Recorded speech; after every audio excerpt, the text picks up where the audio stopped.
Good evening, everyone, and welcome to the KAS True Crime Show. I'm your host, King Angel, or Angel, whatever makes it easier for you. I am a Northern California-based live streamer and content creator here on YouTube, Twitch, Facebook, and on TikTok. Follow me over on those platforms so you can keep yourself up to date to all the cool true crime-related things that I'm posting online. Howdy! It's been a while. Haven't seen you guys since, what is it, like 2 weeks now? Last stream was mid-January. I mean, in all fairness, I did say that I had started a new position at a company that I am really truly excited to be working for. I didn't think I was going to feel so comfortable here, and whilst it is a lot of work, I feel pretty comfortable there. And you know, it's a pretty interesting position. It is a leadership position, which is what I was looking for. I am able to apply a good number of skills that I've been able to accumulate up until this point. So, and you know what? It's a win-win situation, and I am extremely glad to have that job. Like, I was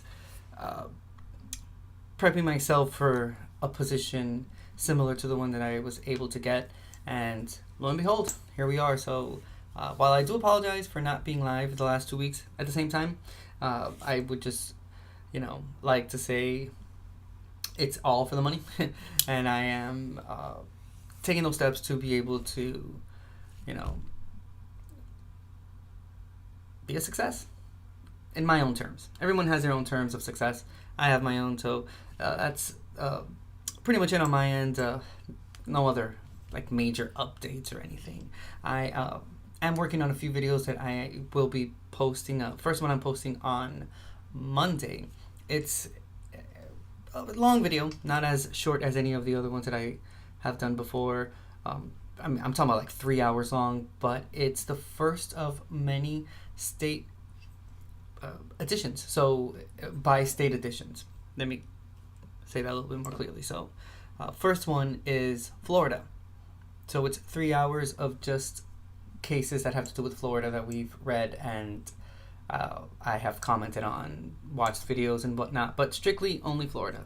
And every major state is going to have, and major, I mean major as in how big it is, not that one is better than the other. Starting off with Florida, because I think it's one of the most interesting ones, but after that we have Texas, and then we have California, and then Georgia. And then subsequently, all the other states, I will start doing compilation videos for them depending on the number of cases that we've read about them. Because to be honest with you, there are actually some states that we haven't really read much, true crime cases that have happened there. So I have to kind of balance it out. But on the other hand, we have states that have been constant repeats here on the show. So why not make a compilation video of it? And people like long videos. I like to do dishes and shit, and when I'm in the kitchen, I'm the one that cooks here in the house. Dude, I love to watch like long videos that I don't have to worry about looking for something else, or the video ends and something else that I don't want to watch starts if I'm watching it on YouTube, or if I'm watching something on a streaming service. I like the long ones.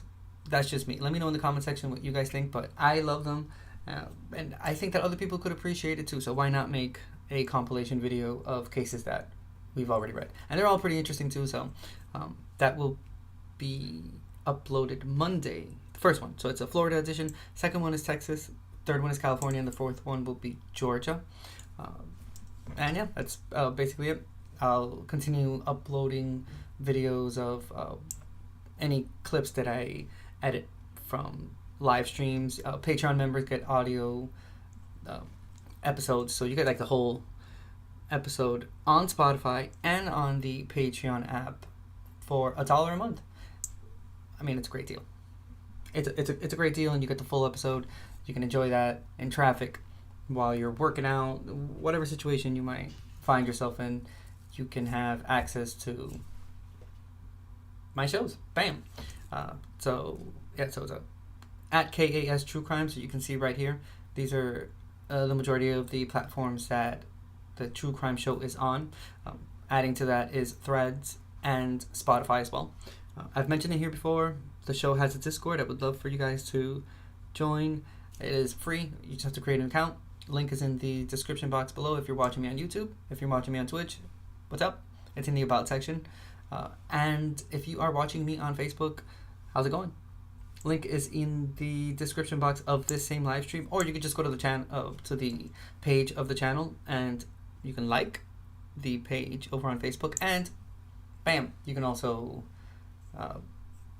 join the Discord like that. I mentioned Patreon. It's $1 a month. Gives you a whole bunch of benefits, including audio versions of all of the episodes.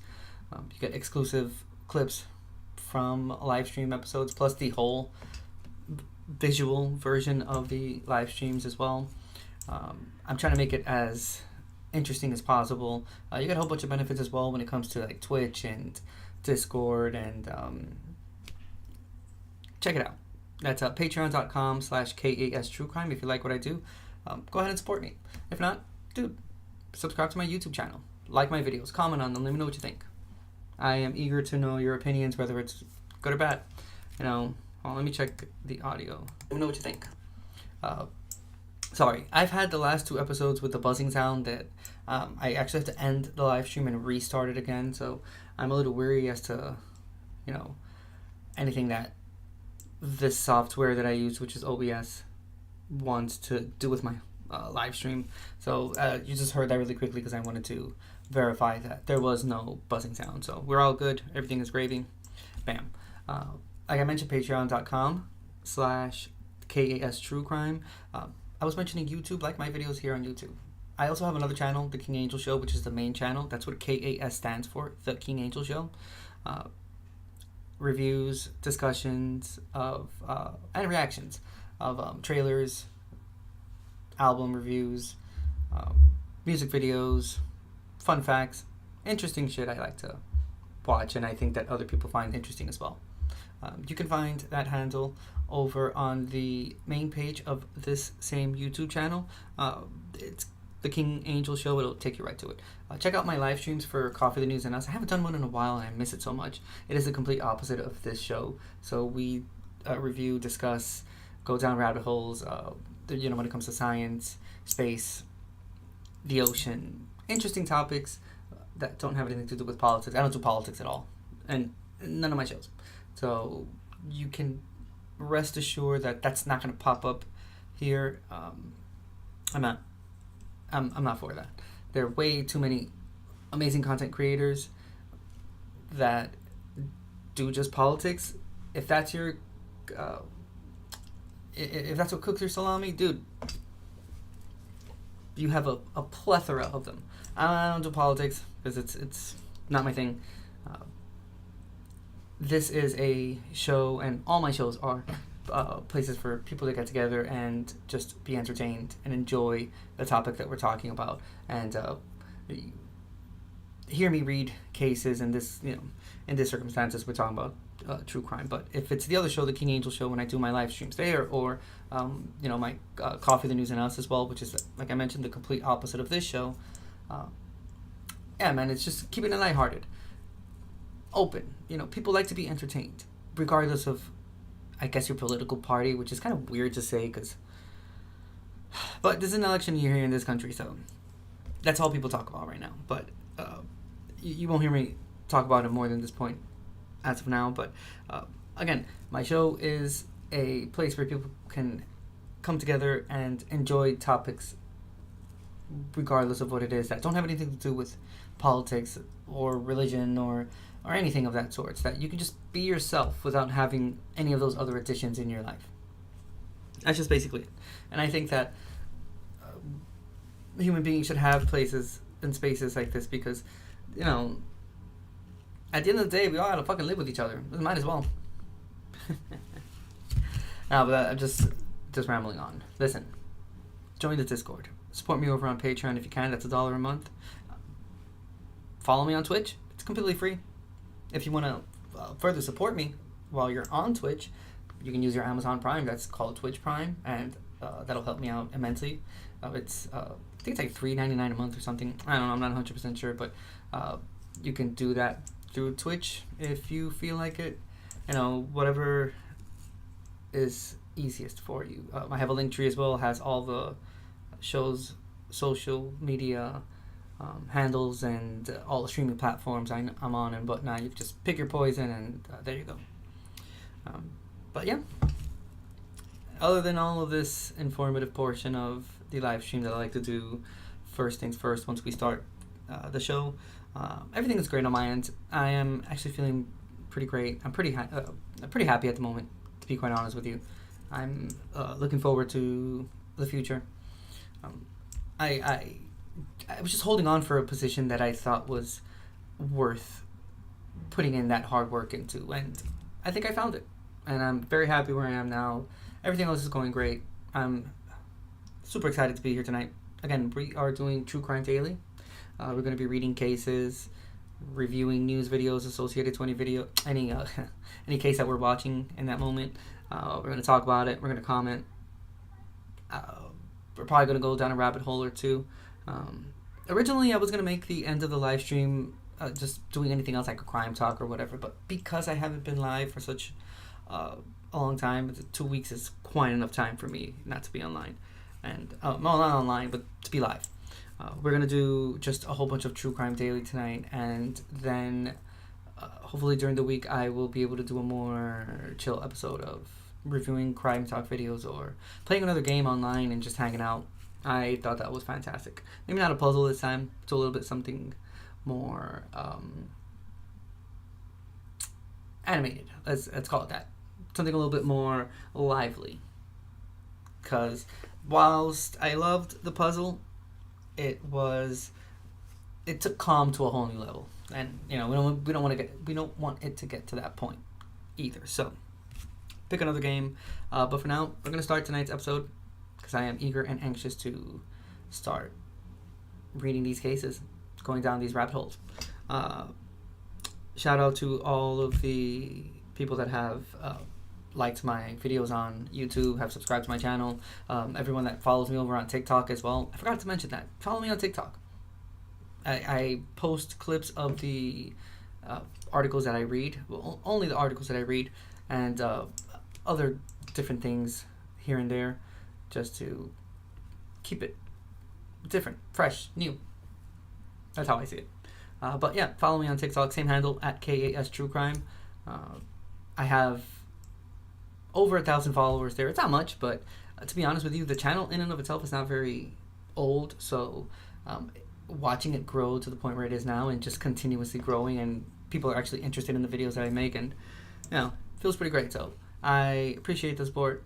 It means the world to me. If you are listening to the audio version of this episode, that means that you are a Patreon member, so I greatly appreciate your support. And anyone else that takes the time to jump into the live streams, watch my videos, hear the audio versions on Spotify. There's 2 episodes that are free. Check it out. Same handle, KAS True Crime. And yeah, just anyone else that one way or another has spent at least 1 second of their lives watching me live, hearing me talk. Dude, I greatly appreciate it. It means the world to me. You have no idea what that means to a small content creator. I just wish I had, like, especially these last 2 weeks, more time to be able to live stream and whatnot, but it is what it is. Gotta balance it out as much as possible, but I am here. I'm not going anywhere. Join the Discord. Let's watch movies together. We'll watch a documentary or two. I am trying to build a community. It's a lot harder than what I thought it was going to be. It is way harder. But nonetheless, I'm not giving up. I'm not giving up on you guys. We're going to make this shit super awesome. It's going to be great. And it's going to be filled with a whole bunch of people that are interested in true crime. Plus are interested in other topics that I find appealing. And it's just so many of them. It's not only true crime. So, yeah. Let's start tonight's episode. Feeling great. Feeling wonderful. Want to start reading these cases for you. Checking out the current conditions of the country. If you live in the U.S., you know what I mean. I'm renaming it True Crime in the USA. So if you see it, that's the name of the live stream. That is what it is. We read, discuss, and review cases and news articles of things that are happening all across the United States of America. Hopefully one day I'll be able to expand and do it like a more global kind of thing, but a lot of shit happens here in this country, so it takes up a lot of our time. Dude, there's a lot of shit that happens here, but it takes living here and being bombarded with the news to understand. Nonetheless, to those that don't, I will gladly keep you informed. That's what I'm here for. If you do, buckle up, because you already know how it is. Alright, I'm switching over to the other screen. Bam. True Crime Daily. I'm going to start with this first case. Into this.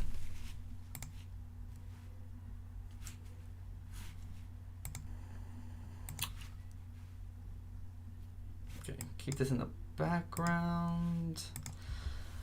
Alright. We're going to Houston. Title says, man allegedly posed as juvenile to meet up with child predator and killed him. True Crime Daily, published February 2nd, 2024. And this is in Houston, Texas. A 22-year-old man has been charged after allegedly targeting a child predator and shooting him last year. On May 29th, 2023, shortly before 4 a.m., the Houston Police Department responded to a report of an unresponsive man with multiple gunshot wounds in a ditch at 900 Northwood Street. Houston Fire Department paramedics also went to the scene and pronounced the victim, later identified as 37-year-old Sean Showers, dead. Police allege James Spencer fatally shot Showers from inside a vehicle while the victim was walking along a roadway.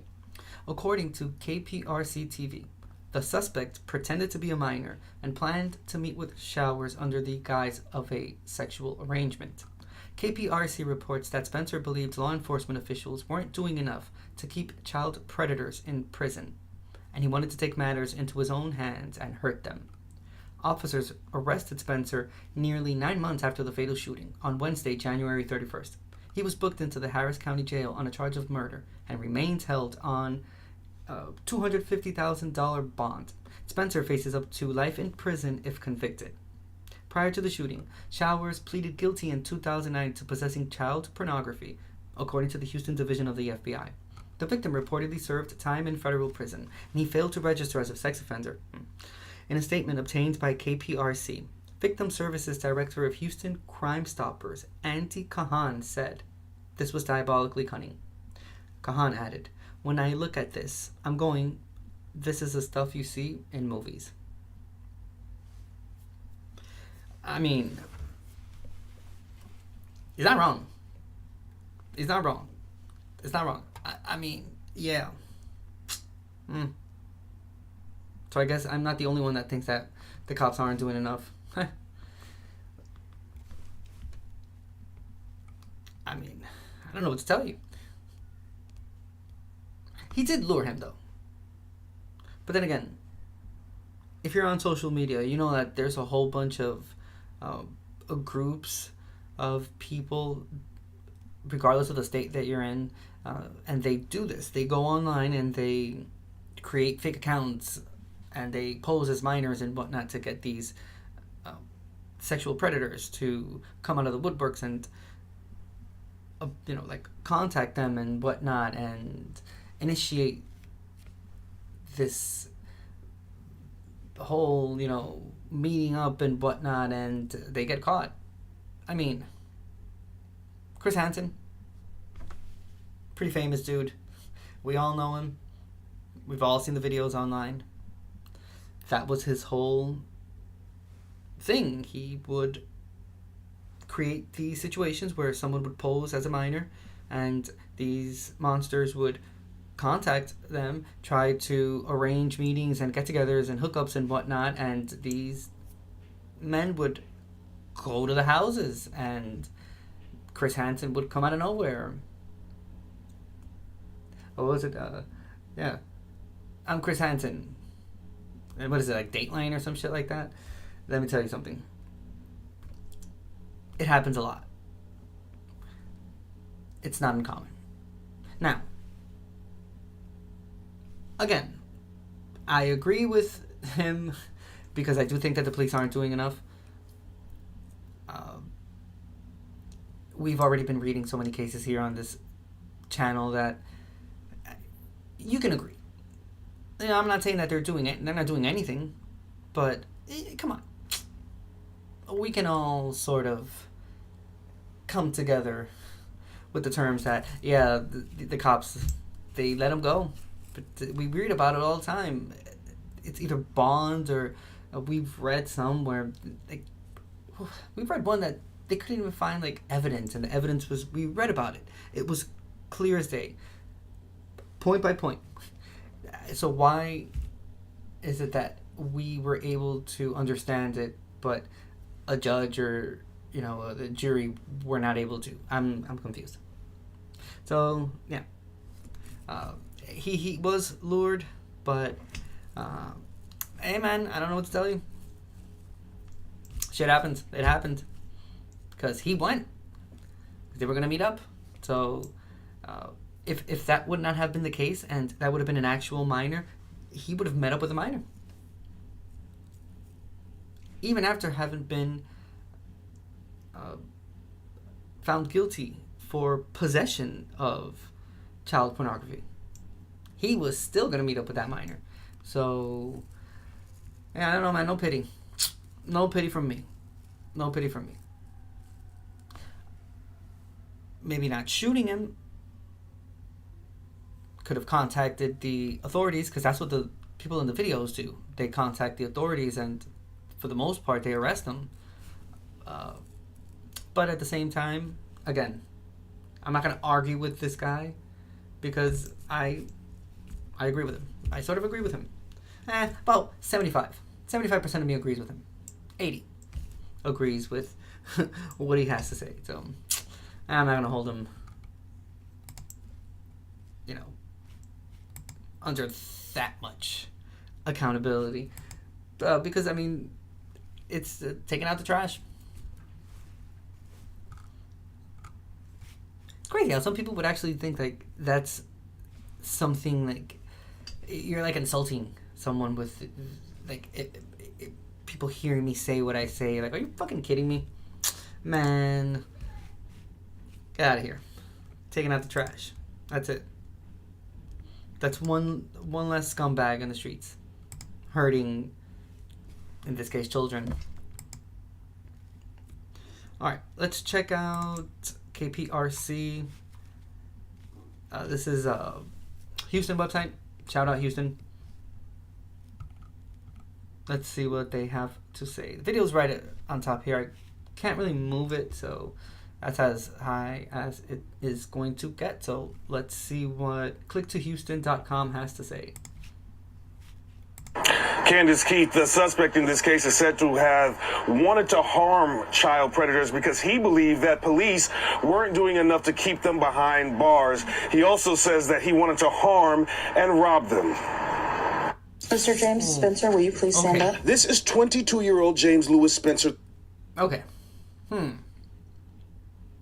Okay. All right.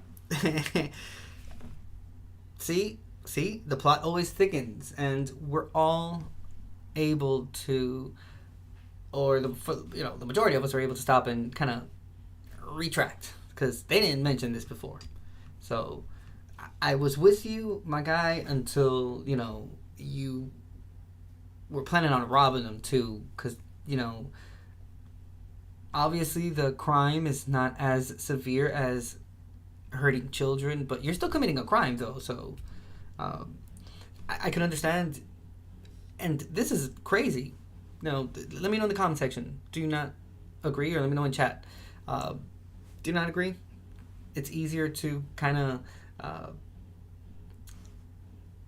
understand a little better that he would have shot him as opposed to shotting and robbing him. Because, come on, if you're robbing him, that's... Okay.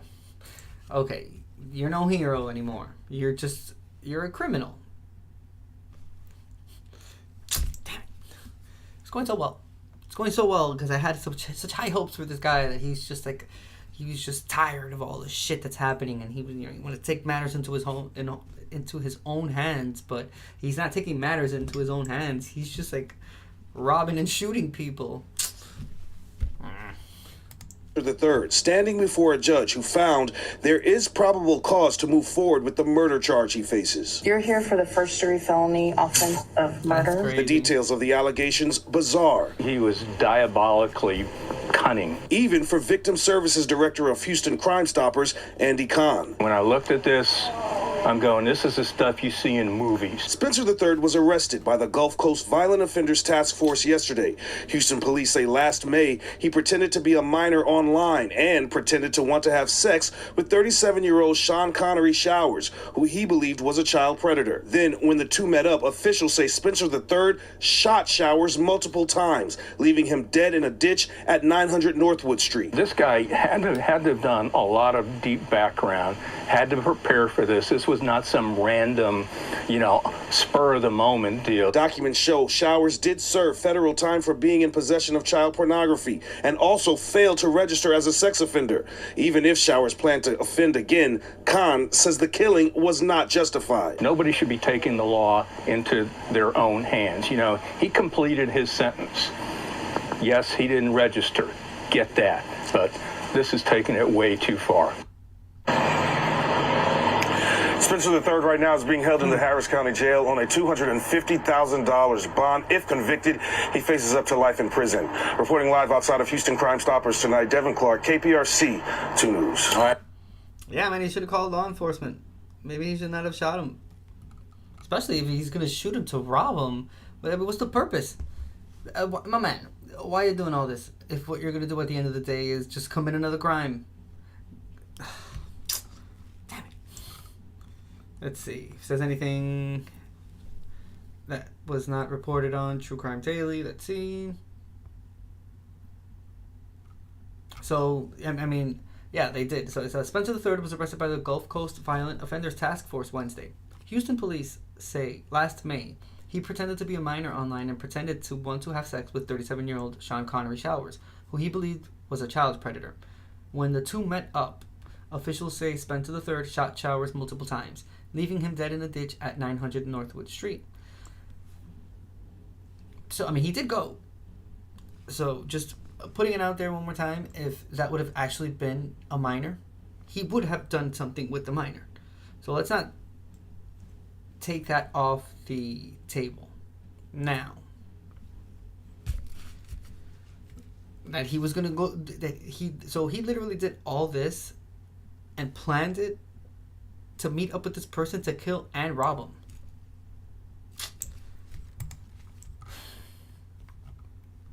What a moron. Wow.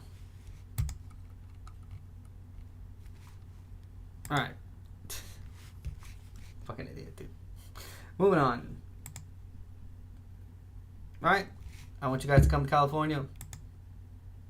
Because this title says, California man sentenced for stabbing, fatally beating elderly woman and lighting her trailer on fire.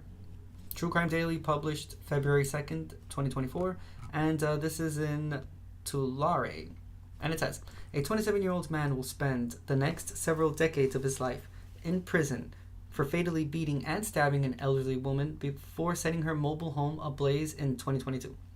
The Tulare County District Attorney's Office announced February 1st that the County Superior Court sentenced Anthony Barra to life in prison after he pleaded no contest in September 2023 to first-degree murder with the special allegation of use of a deadly weapon and felony elder abuse resulting in death.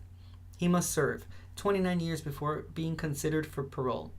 According to prosecutors, on January 20th, 2022, shortly after 6 a.m., Tulare police responded to a trailer fire. Neighbors reportedly told officers the trailer belonged to a 74-year-old woman, identified by the Tulare Police Department as Carol Hendon. Inside the home, fire and emergency personnel found the woman dead and noticed a strong smell of gasoline, according to the district attorney's office. Officials reportedly observed the victim's car outside the home, parked in the garage with the trunk open. An autopsy later determined the victim died before the fire, and she had been beaten and stabbed. Upon further investigation, Officers reportedly learned a man was seen near the victim's carport at around 5:30 a.m.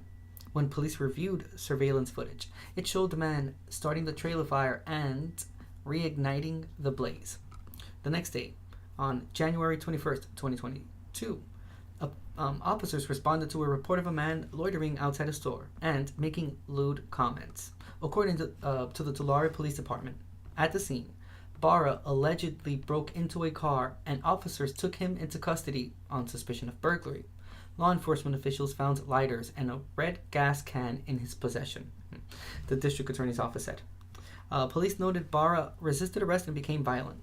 According to prosecutors, investigators identified the man in the surveillance footage as Barra and found his DNA in the victim's car. When police interviewed Barra, they said he provided intimate details regarding Hendon's death. Prosecutors initially charged Barra with first-degree murder, aggravated arson, torture, and destroying or concealing evidence, officer said. Police also suspected Barra had ignited a series of dumpster fires. While in custody, Barra reportedly assaulted correctional deputies in 2 separate cases in 2022 and 2023 and pleaded no contest to assault and battery against custodial officers. He had previously been convicted of burglary and vandalism. Wow, this person checked off the whole criminal list, huh? One by one. Check them all. That's insane. Well, not only is he an arsonist, but he's obviously a murderer too.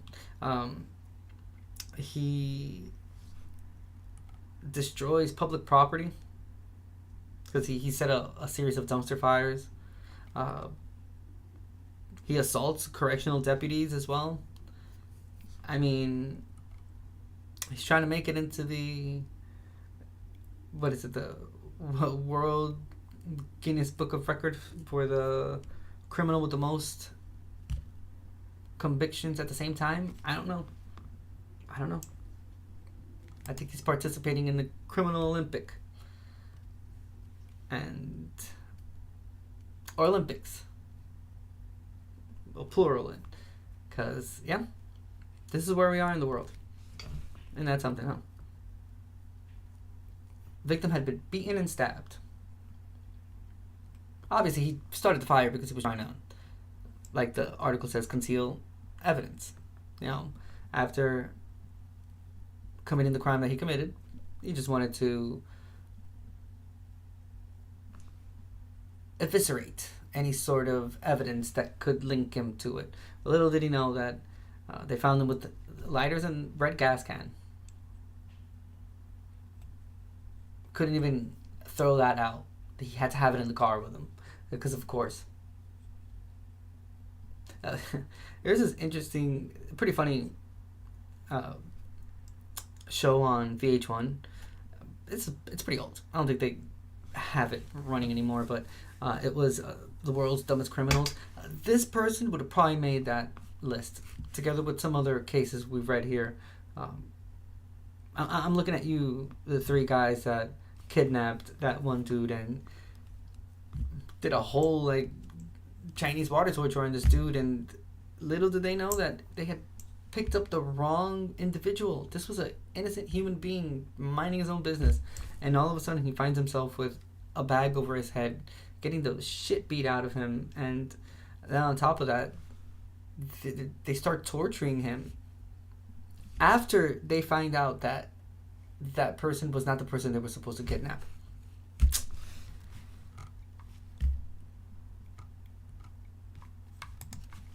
I'd say, like, wow, I guess that's why they went into a life of crime, huh? But I don't even know. Moving on. Oh, this is like this. Okay, so this is a continuation of a case that we had read a few months ago. We're going to Washington, D.C. This is a part 2 of this case. It says, teen sentenced for fatally stabbing 16-year-old in fight over sweet and sour sauce. What we read when it first was reported was the actual occurrence, you know, when it happened and the reason why. But now it seems like the teen was sentenced. So it's a True Crime Daily published February 1st, 2024. And it says, a 16-year-old girl was sentenced this week for stabbing her friends last year during an argument over McDonald's sweet and sour sauce. WUSA TV reports a judge ordered the teenager, who remains unnamed, to stay in custody of the Department of Youth Rehabilitation Services until she is 21, which is the maximum sentence she could have received. She pleaded guilty in December to voluntary manslaughter while armed and carrying a dangerous weapon. In the early morning hours of August 27, 2023, Metropolitan D.C. Police Department of officers responded to a hospital regarding a juvenile needing treatment due to stab wounds. The victim, 16-year-old Naima Ligon, died from her injuries. The same day, investigators arrested the suspect on a charge of second-degree murder while armed. The suspect reportedly had a knife in her possession when she was arrested. According to WTOP-TV, Ligon, the suspect, and 3 others drove into Washington, D.C. from Maryland to attend a party.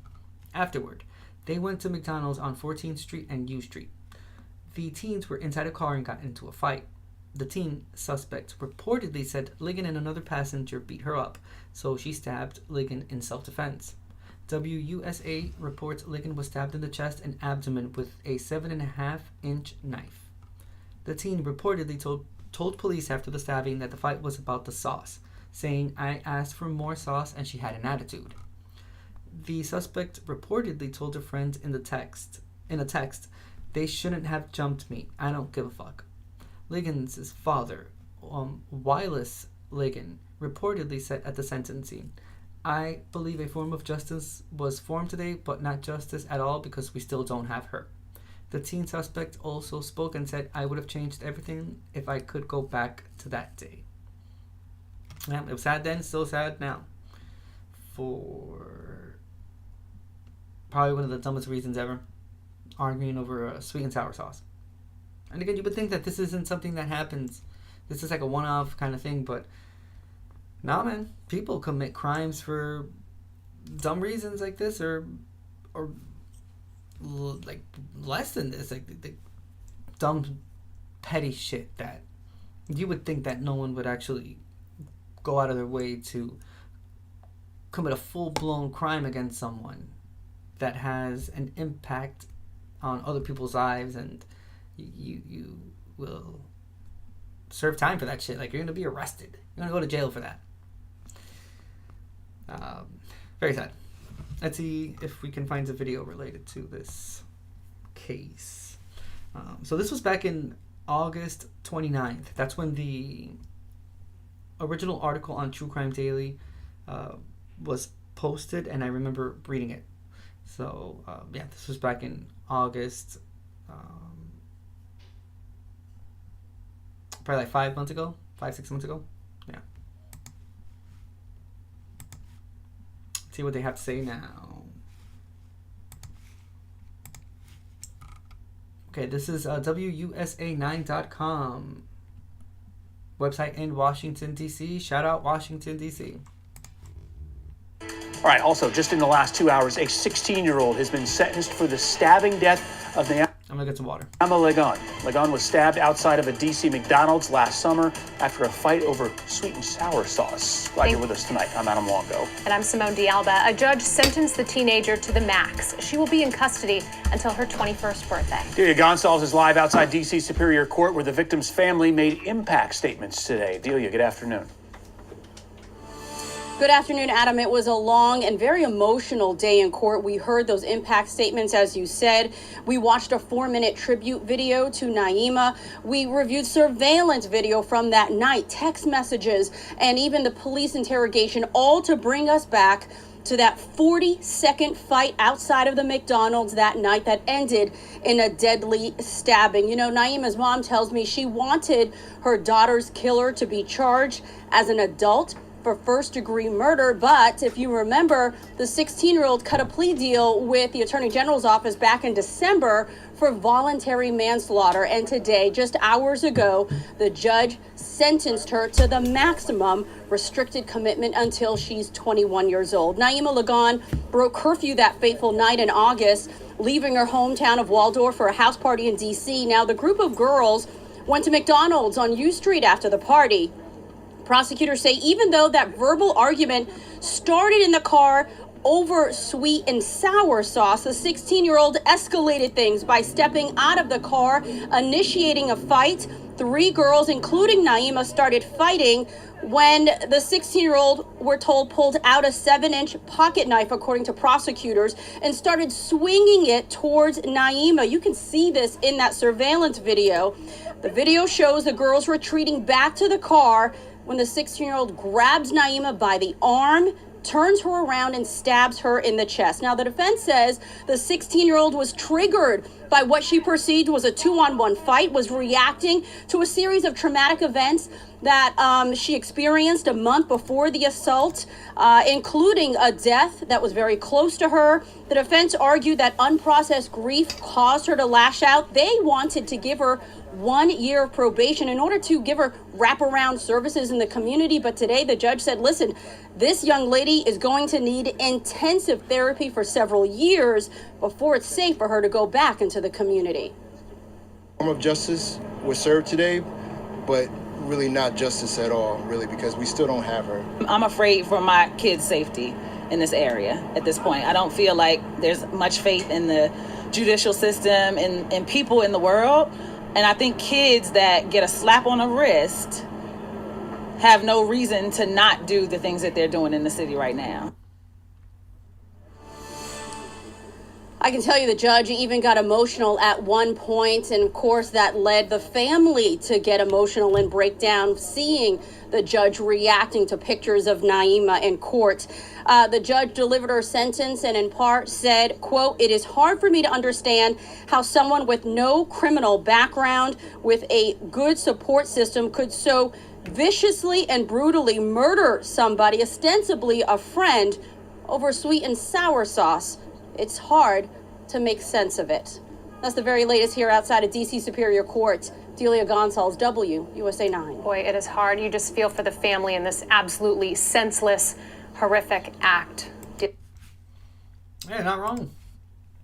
They're not wrong at all. I mean, think about it. Sweet and sour sauce.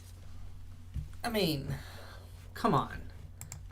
That's, like I mentioned before, like in the bottom of the list of reasons for you to commit such a horrendous crime. Because, I mean, if the bare minimum, if it would have at least just been kept at a fight, it'd be like, oh, you got into a fist fight because of sweet and sour sauce? That sucks. Come on now. But you're crossing that threshold from, like, something mundane and, like, whatever, man. You just had, like, a fight with someone to a crime, like, this being committed where there's someone that died. And now there's, like, police investigations, and your life is never going to be the same. That family's life is never going to be the same, and you will forever have that product associated to you. Like, oh yeah, remember that case of that chick that stabbed her friend because of sweet and sour sauce? Damn. I'm telling you, human beings need to chill. I've mentioned it before. Say it again. Let's calm down. There's so many reasons to live. So many reasons to certainly be here. Horrible, but nonetheless, we're going to Florida. The title says, "Man whose skull was found by cats in the year 2000 is positively identified." True Crime Daily, published February 1st, 2024, and this is in Orlando.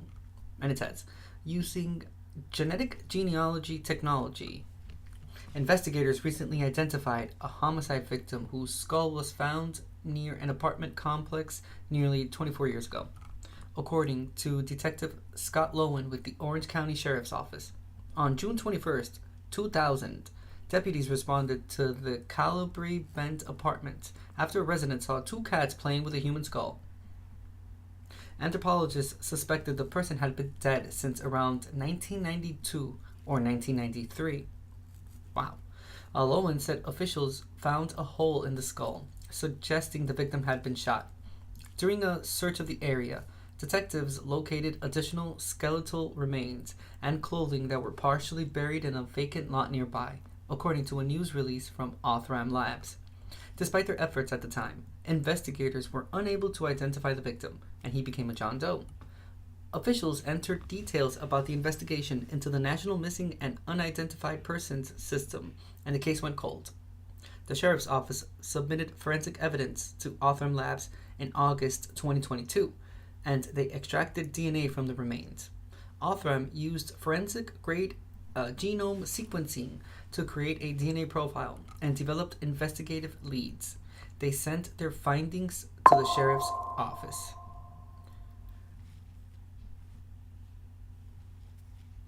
According to Lowen, investigators identified the victim as Paul Larry Rago Jr. They determined he was approximately 40 years old when he died. The Sheriff's Office has not named a suspect in the case. Two things. Number one, if there's anyone from A24 or any movie production company, yes,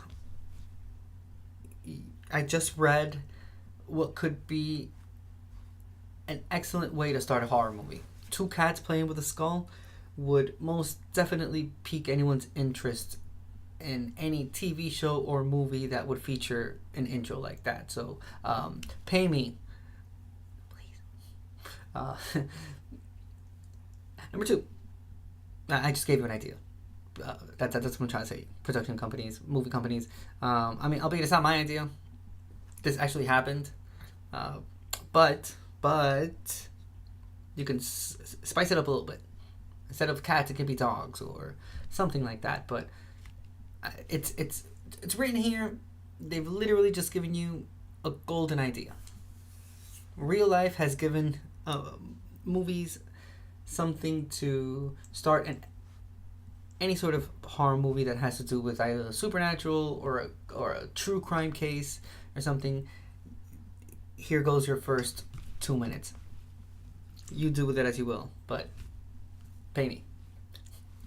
I gave you the idea, or I initiated the link between whoever works in this movie production company and this article that talks about this case. It was me. It was here. You guys are witnesses to that.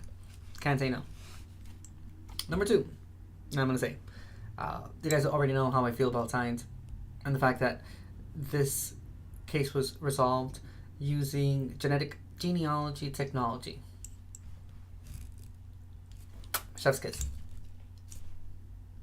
See, it's what happens when human beings use their knowledge and skills and education accumulated to create amazing things that are able to, in this case, resolve cold cases that we thought were never going to be resolved.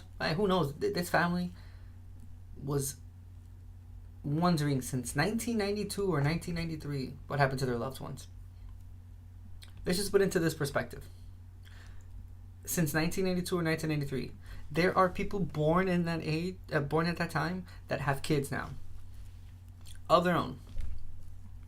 So that's how long ago it was. And the fact that because of science and because of modern human advancements, we are at the position we're in, that it was able to be resolved.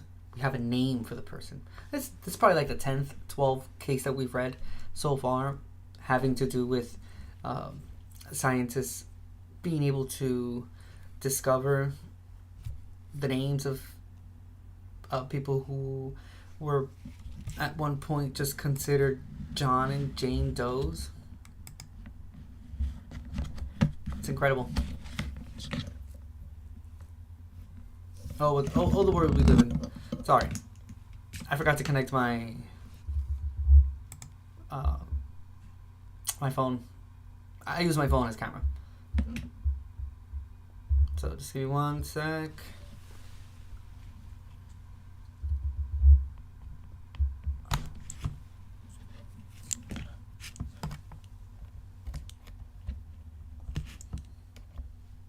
If you see me suddenly move, it's this thing here. Sometimes it doesn't stay very stable.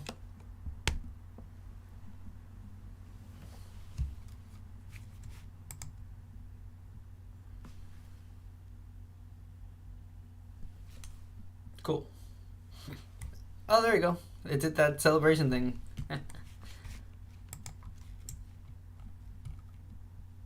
Let's do one more for science.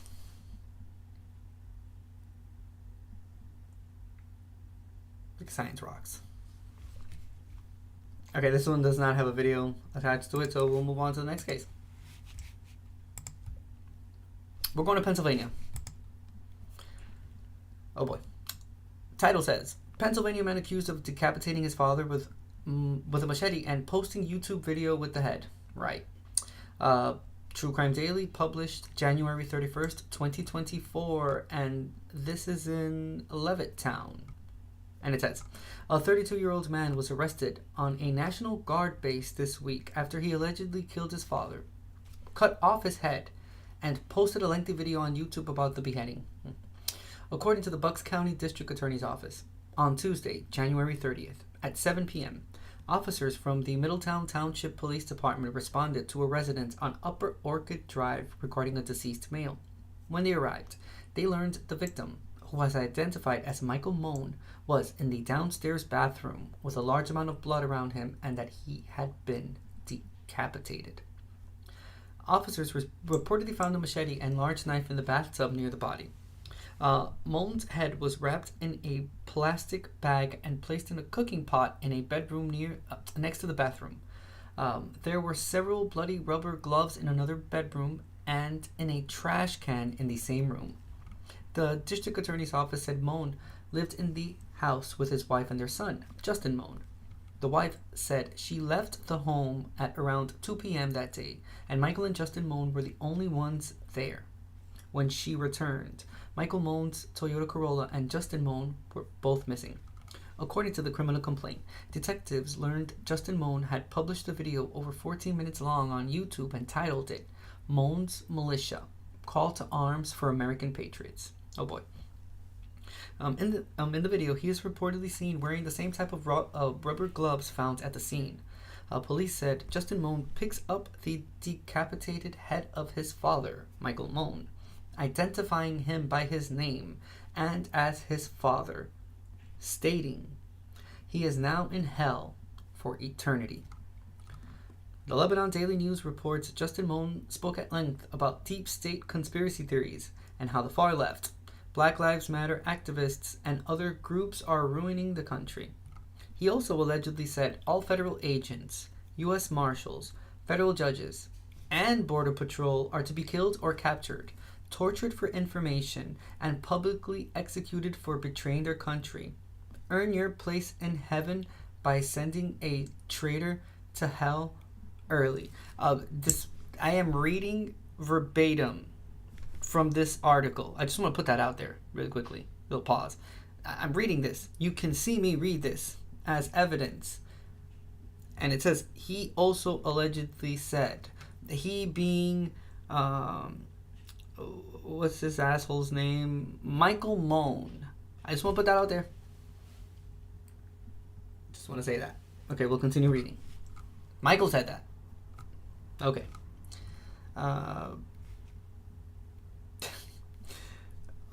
Mon was captured several hours later at Fort Indian Town Gap, a National Guard training base. He was arrested and is being charged with first-degree murder, abuse of a corpse, and possession of an instrument of crime. Angela Watson with the Pennsylvania Department of Military and Veterans Affairs told the Lebanon Daily News, "We were contacted again with another ping on his cell phone that was inside the installation. He had jumped one of the fences and was apprehended on foot here at the installation without incident.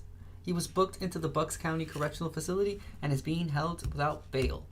According to the Lebanon Daily News, Mon refers to himself as a music producer, author, President of the United States, and the Messiah, among other titles. Because it doesn't stop there with those. He can't stop. Because apparently, he won't stop. Wow. Damn, it was. this dude is crazy. Like, there's like degrees of insanity. He's really high up there. Like, oh yeah.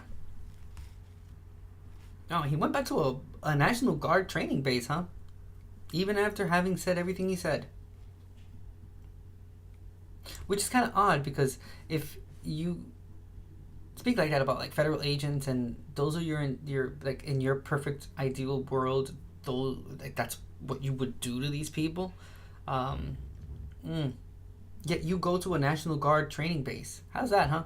How's that work? You would think that someone like this would live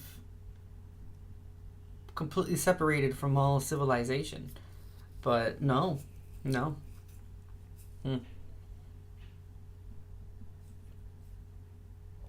And I just wanted to make it clear while reading the article, because I don't know, sometimes, you know, I don't know how the algorithm works, and I don't want, you know, the powers that be to, you know, get the wrong picture with me. I would not say something like that. Let alone make a YouTube video about it. He probably said all that shit in that same YouTube video while talking about beheading his father.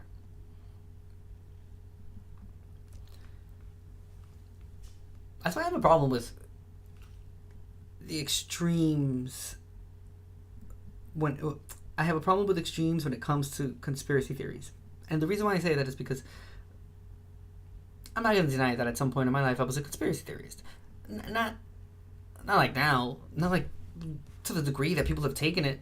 Or, you know, the lizard people and Pizzagate and all this shit.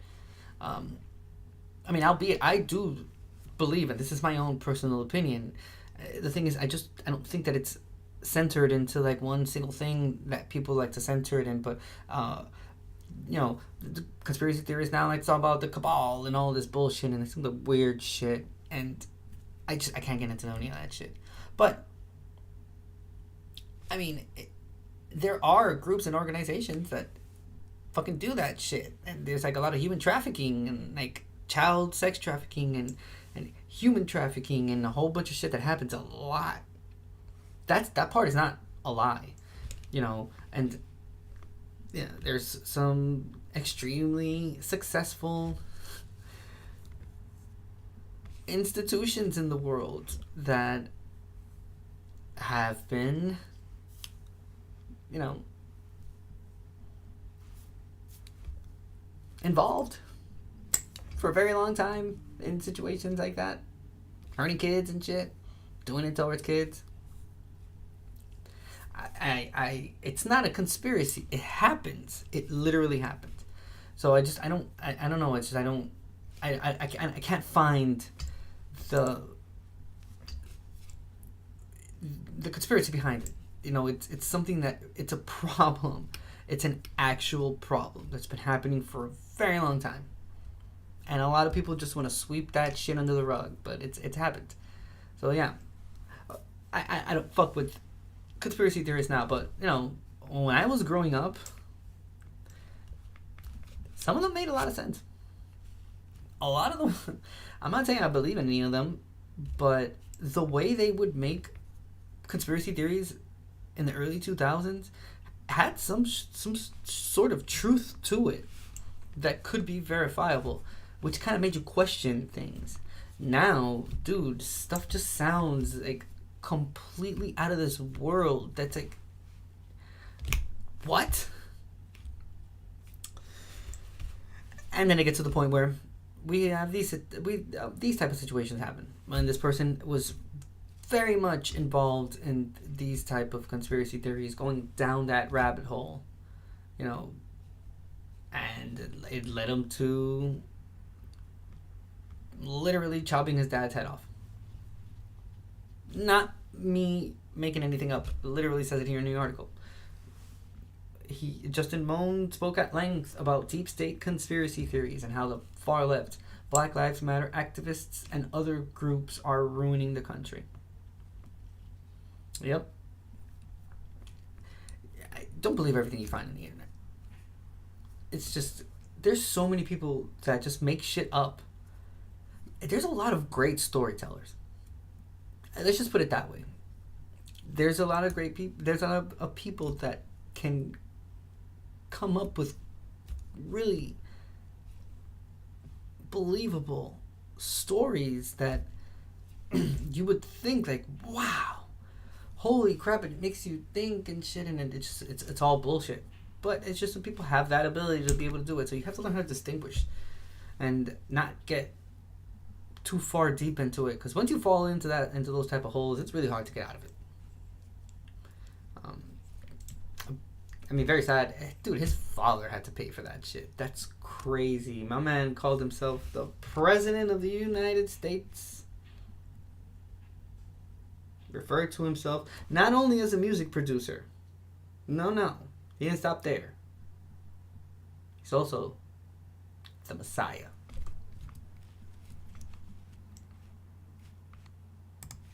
Wow. Isn't that something, huh? Okay, what's this? Is this an ad? I think so. Every morning growing up. Crossword. It's an ad. They didn't even put the video at the end. Boo. I'm guessing this is the same? Or will this actually give me a video? Here on. Okay. So this is from ID News. Like I said, Lebanon Daily News. Title says, who is Justin Mon?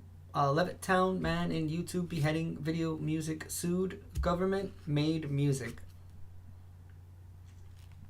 Wow, so much in the title, huh? So much in the title. There's three different paths that title could go down through. You can either go down the route of talking about the beheading part. You can go down the route of him suing the government, or you can go down the route of him making music. Crazy. Okay, so let's watch this video.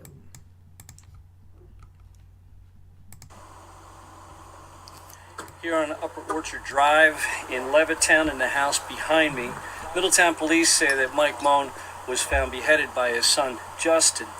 According to police, Mon was found by his wife, Denise, just after 7 p.m. Tuesday night. His severed head was found wrapped in a plastic bag and stuffed in a cooking pot.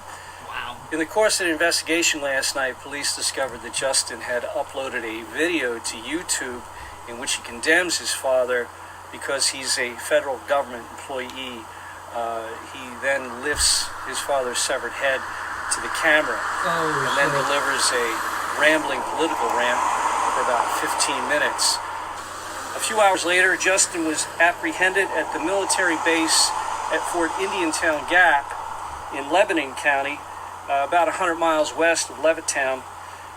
He was armed, a source told us, and Middletown Police Captain Pete Feeney said that Justin Mon would not talk to investigators about what happened here last night.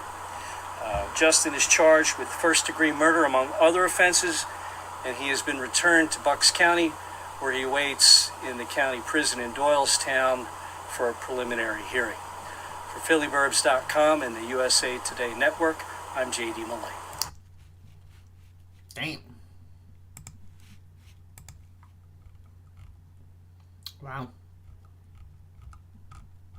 This is said President of the United States / music producer / author / Messiah, among other titles. So he didn't stop there. Right here, look at him. Look at the face of salvation. Okay, bud. Yo, that dude looks like he's having a really bad day. Doesn't look like life's going very well for him. Alright, moving on. We are going to Virginia. Title says, Virginia man gets 100 years for stabbing, beating co-worker to death because he took his lunch. True Crime Daily title posted January 31st, 2024, and this is in Bailey's Crossroads. And it says, a 25-year-old man will likely spend the rest of his life in prison for fatally stabbing and bludgeoning his co-worker in a Target parking lot over stolen lunch in 2021. According to a January 30th news release from Fairfax Commonwealth's attorney, Steve Toscano, a judge sentenced Bazine Berhe to 100 years in prison with 30 years suspended for the first-degree murder of 58-year-old Hernan Leyva. Berhe pleaded guilty to the charge in October 2023. On April 17th, 2021, at approximately 3:30 a.m., Fairfax County Police responded to the 5100 block of Leesburg Pike, where they found Leyva suffering from apparent stab wounds and blunt force injuries to his upper body. Officials pronounced him dead at the scene. According to Toscano, on April 14th, 2021, Berhe became angry with his co-worker, Leyva, who worked as a janitor at Target, because he allegedly stole his lunch from the office refrigerator. Berhe reportedly bought a hammer and 2 knives as he was leaving work the next day, and he began training for the murder on April 16. Toscano said Berhe went to the Target parking lot in the early hours of April 17th and waited for Leyva to arrive. Once he showed up, Berhe stabbed and bludgeoned him to death before fleeing. Berhe reportedly returned to the parking lot soon after and turned himself into police. He was initially charged with second-degree murder. Toscano noted that at the sentencing hearing, Berhe threatened to kill or hurt other people if he was not given the harshest possible sentence. Threatened to kill or hurt other people if he was not given the harshest possible sentence. Okay, it's not a typo. In a statement, Toscano said, Mr. Leyva's unnecessary and tragic death leaves behind a grieving family and community, one that will never be the same after such a senseless act of violence. Wow. I'm surprised they put training for the murder between quotation marks, because that is exactly what he did. I was a bit confused. I had to reread that sentence again because normally people act up in court because they're being sentenced. But in this case, this person threatened to kill people if he was not given the worst sentence possible. That is a weird way of having guilt, huh? I know I did something. If you don't give me the worst treatment possible, I'll kill you. Wow. That is very weird. That is a very weird thing to threaten someone about. Like, I don't understand. Let me know in the chat, in chat or in the comment section what you guys think so far. That was very weird. I don't know. I mean, how good could that lunch have been? I'm not defending the person. He shouldn't have stolen his lunch, but like that's it. Like it's the sweet and sour sauce. There's no need to have it extend past a certain point. You feel me? Even Crappy Friends, the show, they have that episode where someone steals Ross's sandwich from the fridge when he works at the museum. He does that whole huge deal. Listen, I'm not defending the person that took his sandwich. That's stealing. Shouldn't touch other people's things. But like that's it. Unless you take that sandwich with you to the afterlife, like that's it. They ate your sandwich. In this case, yeah, dude, he ate your lunch, bro. You know, kick his ass for something or report him or whatever, but you took the time to buy instruments that would later be used to cause someone's death.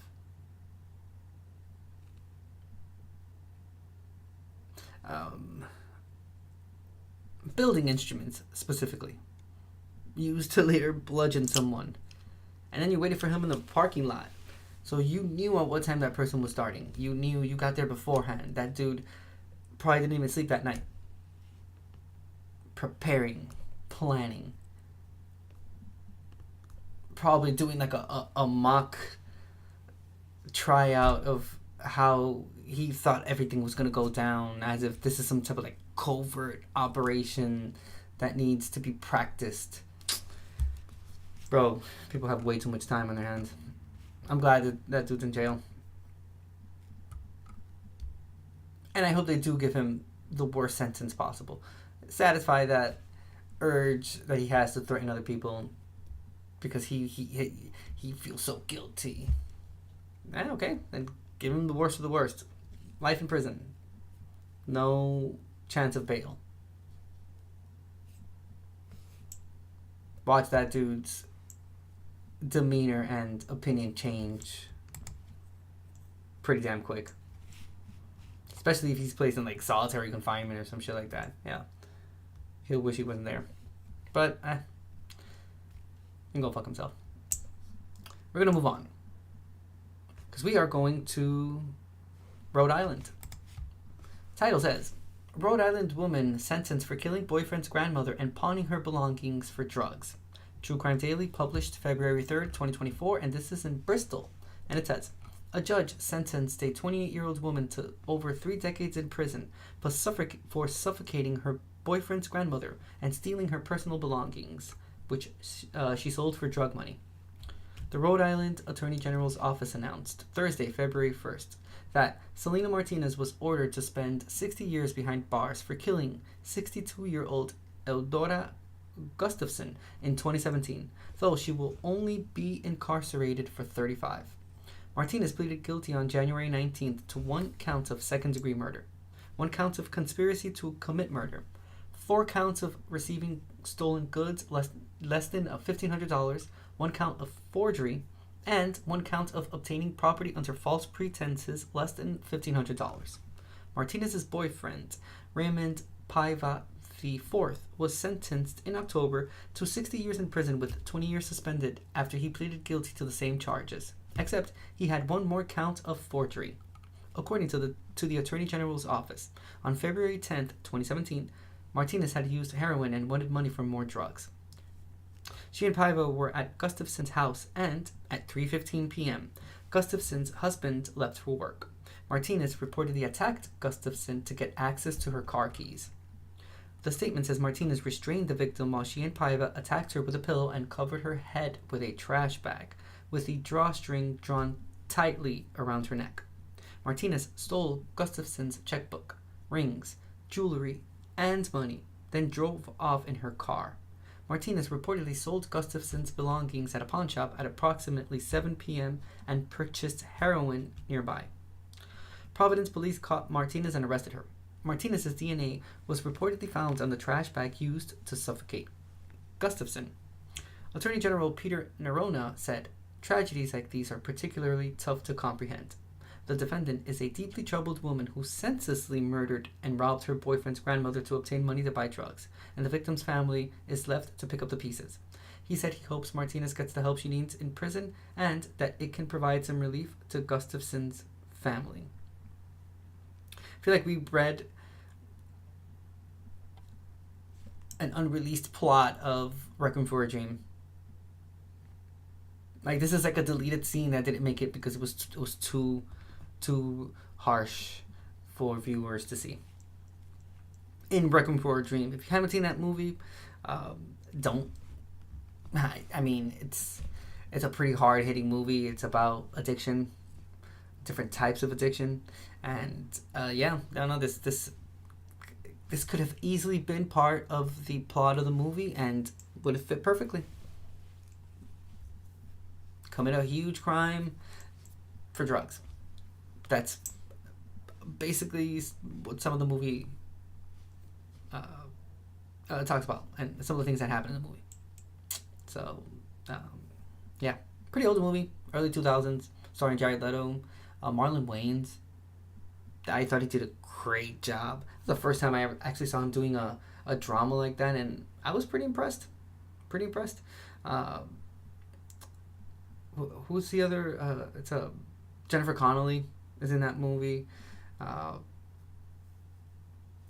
Charlie Little's mom as well. I forgot her name. Excellent actress. Ellen Bernstein. Is it Ellen Bernstein? Yeah. I know the last name is Bernstein. May not be Ellen, but yes. Excellent actress.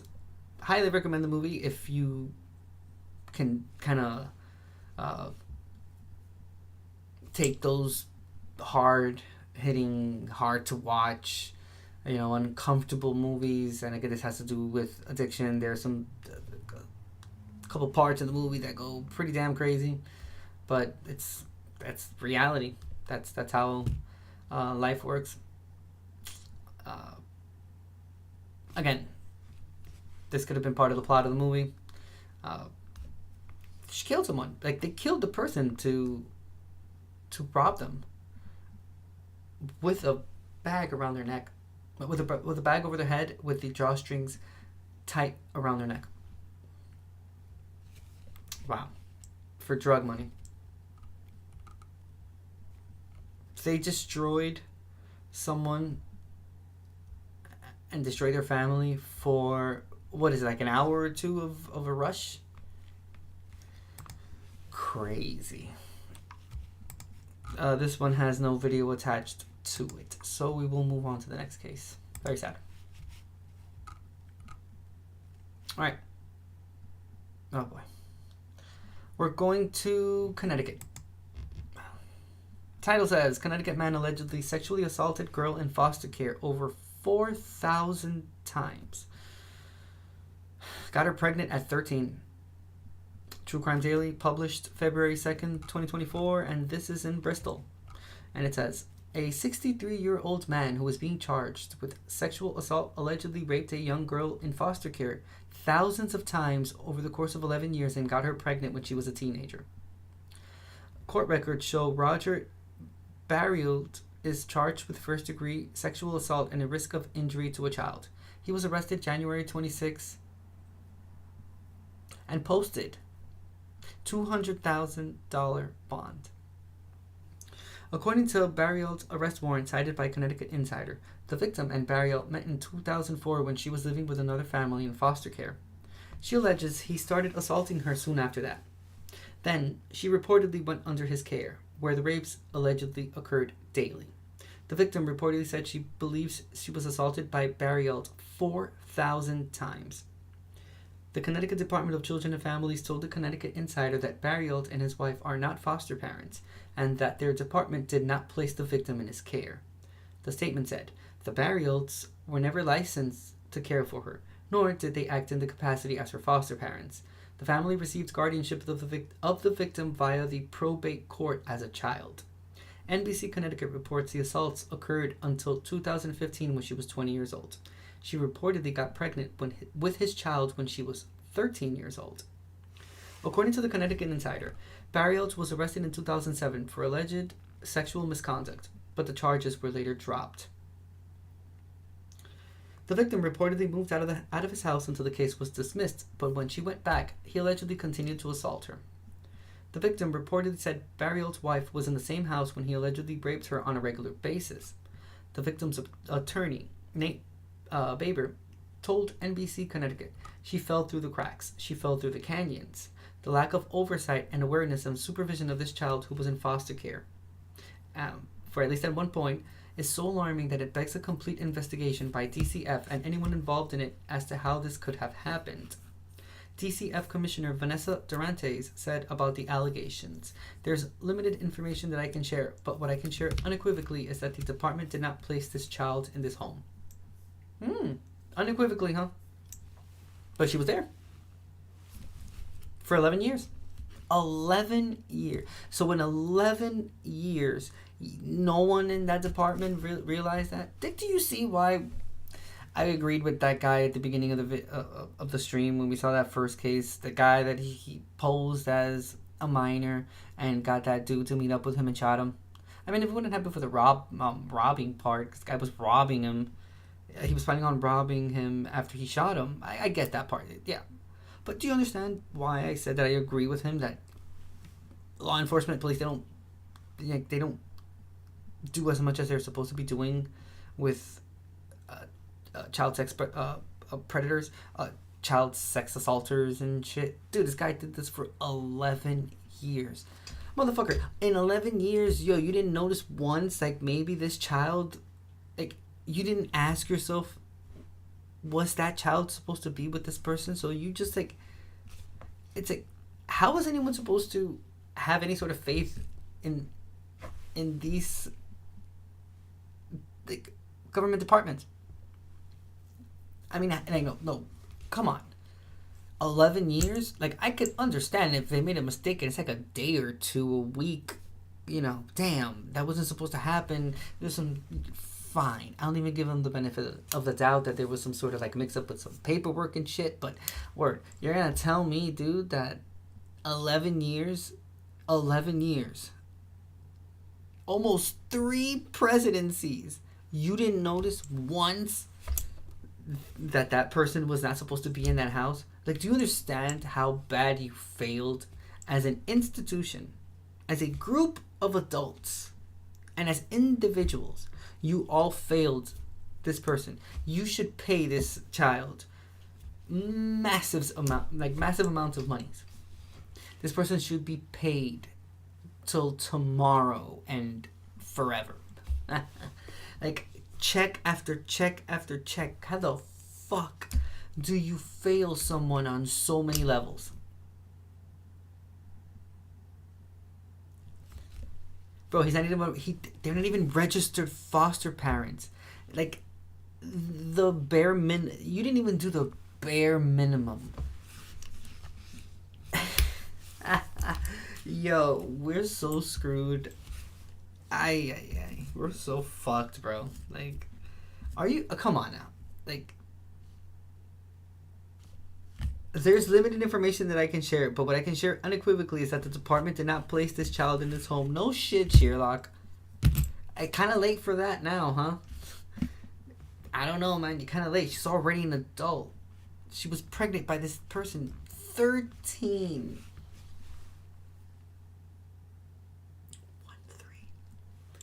13, and none of you did anything. You should all pay this person from your own goddamn paychecks. Man, fuck getting paid. It should be taken out of your, because you failed. You failed. These institutions, judicial systems, dude, we put so much faith in all of these people, and dude, they are consistently failing us. The Barrios were never licensed to care for her, nor did they act in the capacity as her foster parents, because they weren't registered, because they weren't foster parents. Like, yo, you literally gave a minor to 2 random strangers. One of the random strangers already had a case of sexual misconduct, even though it was dropped, because of course it was dropped. And then not only does all this shit happen, motherfucker, you let him out? You let him post bail? $200,000? Where did this guy get the $200,000? Why is no one asking questions? Why is it only us? Why are we doing their job? I'm not getting paid for this shit. Bruh.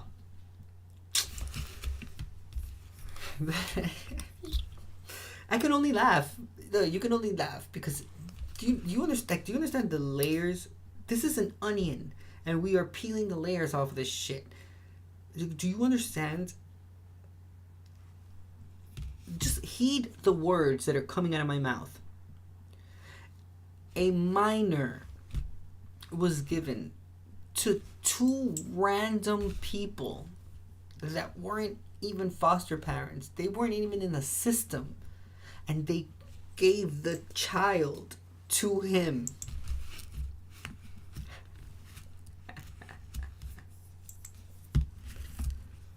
Wow. Wow, God, I just hope that that girl has some people in her life willing to lead her down a good path and just tell her, like, listen, a lawyer that just comes out of nowhere. I was like, listen, lady, listen, I'm going to do this to you. I'm going to do this for you. Pro bono. I'm not going to charge you a dime for this shit. Let's fucking get them.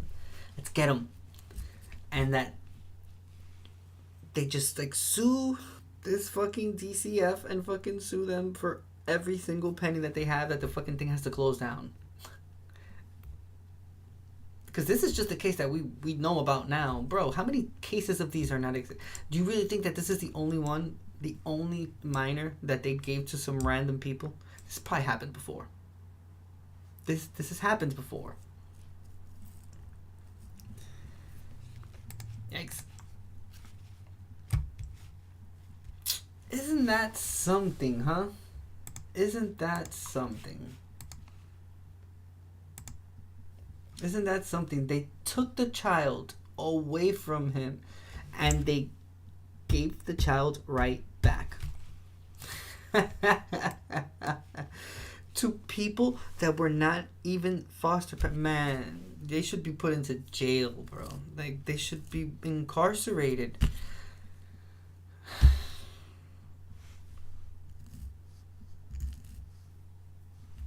11 years. That's crazy. Well, I'm just gonna play the video. This is NBCConnecticut.com. Shout out Connecticut. I've driven past that state. Really beautiful. Alright, let's check it out.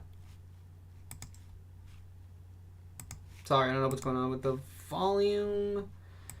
I'm gonna put it on slowly because sometimes they just start. A shocking case out of Bristol where a 63-year-old man has been charged with first-degree sexual assault. According to an arrest warrant, he's accused of sexually assaulting a child in his care thousands of times. Yeah, the allegations actually date back to 2004, and the accuser said the suspect got her pregnant when she was just 13 years old. NBC Connecticut's Amanda Pitts spoke with her attorney today. She joins us live now from Bristol with the latest.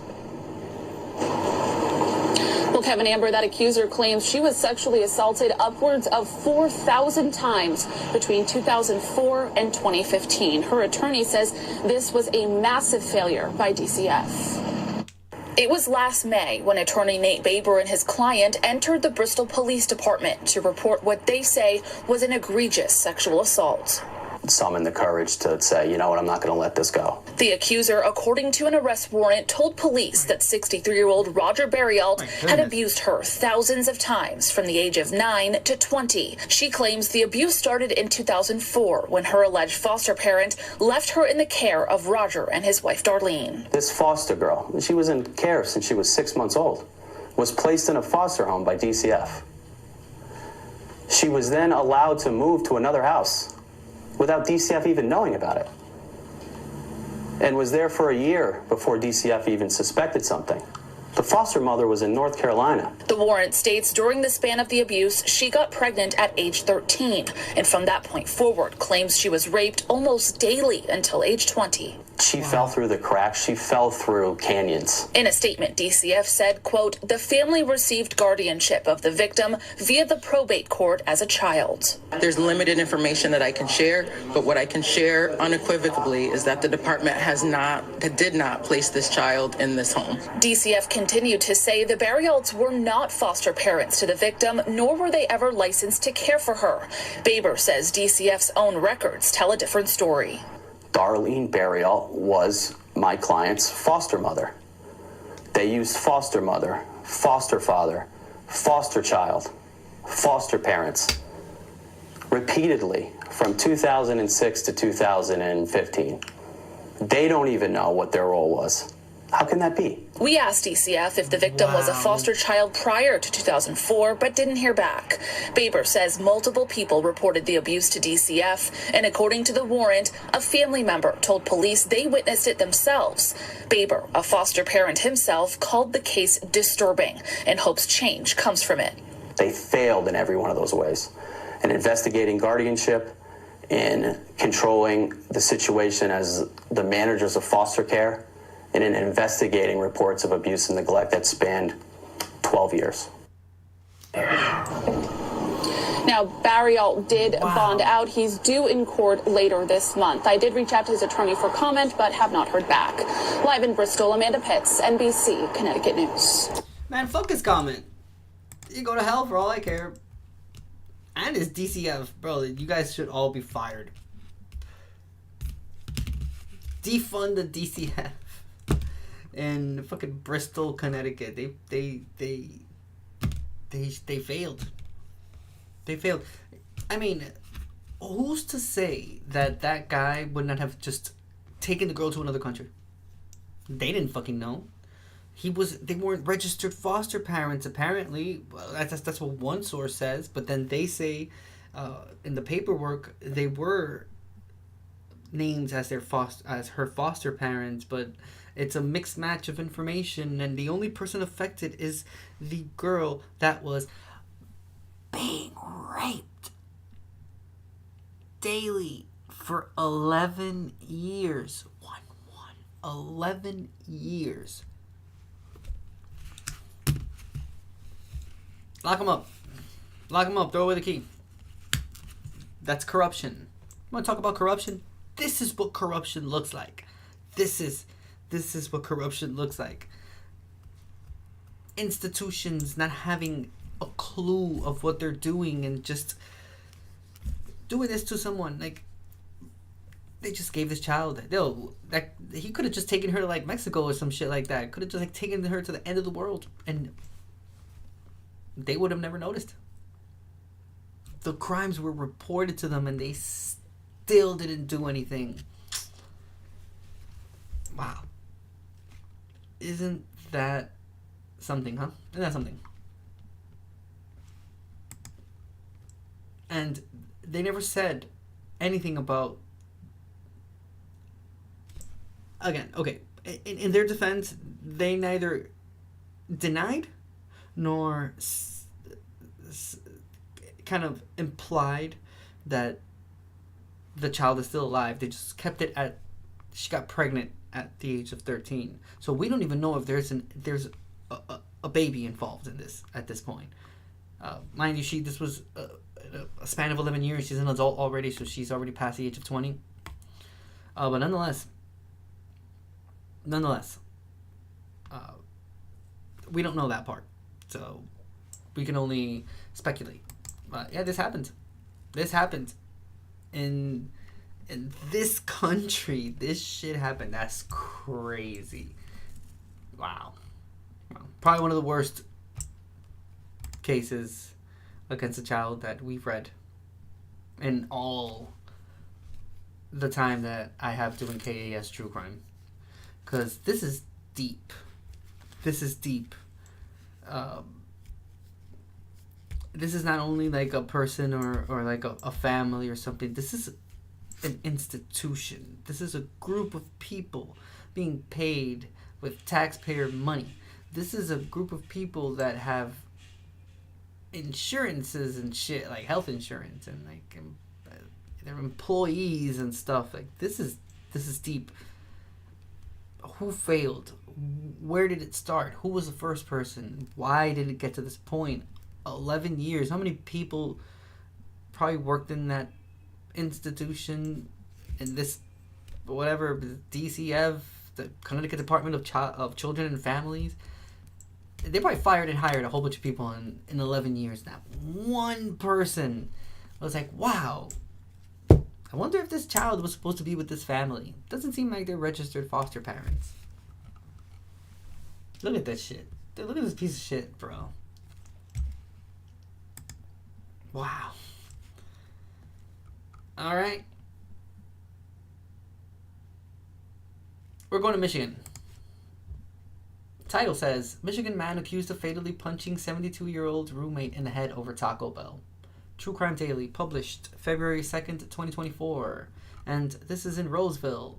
And it says, officials have charged a 54-year-old man on suspicion of fatally beating his 72-year-old roommate inside a boarding house during an altercation this week, according to a news release from the Macomb County Prosecutor's Office. On Wednesday, January 31st, Mark Newsom and his elderly roommate, Dale Mitchell, got into an argument that turned physical. The dispute was reportedly over food from Taco Bell, WJBK-TV reports. During the fight, Newsom allegedly punched Mitchell in the head multiple times and the victim died from his injuries. The prosecutor's office charged Newsom with second-degree murder, a life felony. He appeared in court for his arraignment on February 1st and was denied bond. Newsom is scheduled to appear in court again on February 14th for a probable cause hearing. Newsom remains held in the Macomb County Jail.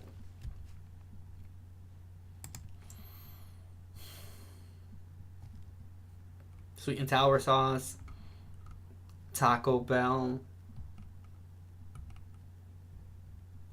They robbed and killed a Domino's delivery driver on his second day of work in Florida. I'm telling you, human beings really need to calm down, take it 2 steps back, because we're exaggerating with the petty reasons for committing crimes against people. Like, what the fuck? Because of a Taco Bell, man. Taco Bell ain't even that good. Isn't even good, period. You eat it because it's like comfort food, but that's it. You don't go for your nutrients and anything nutritious from Taco Bell. Certainly not enough to beat someone else to death over it. Wow. Alright, this is fox2detroit.com. Shout out to Troy. Title says stolen. Police Roseville man beat roommate to death over Taco Bell. I was reading the title on the video. Let's check this one out. It's right here.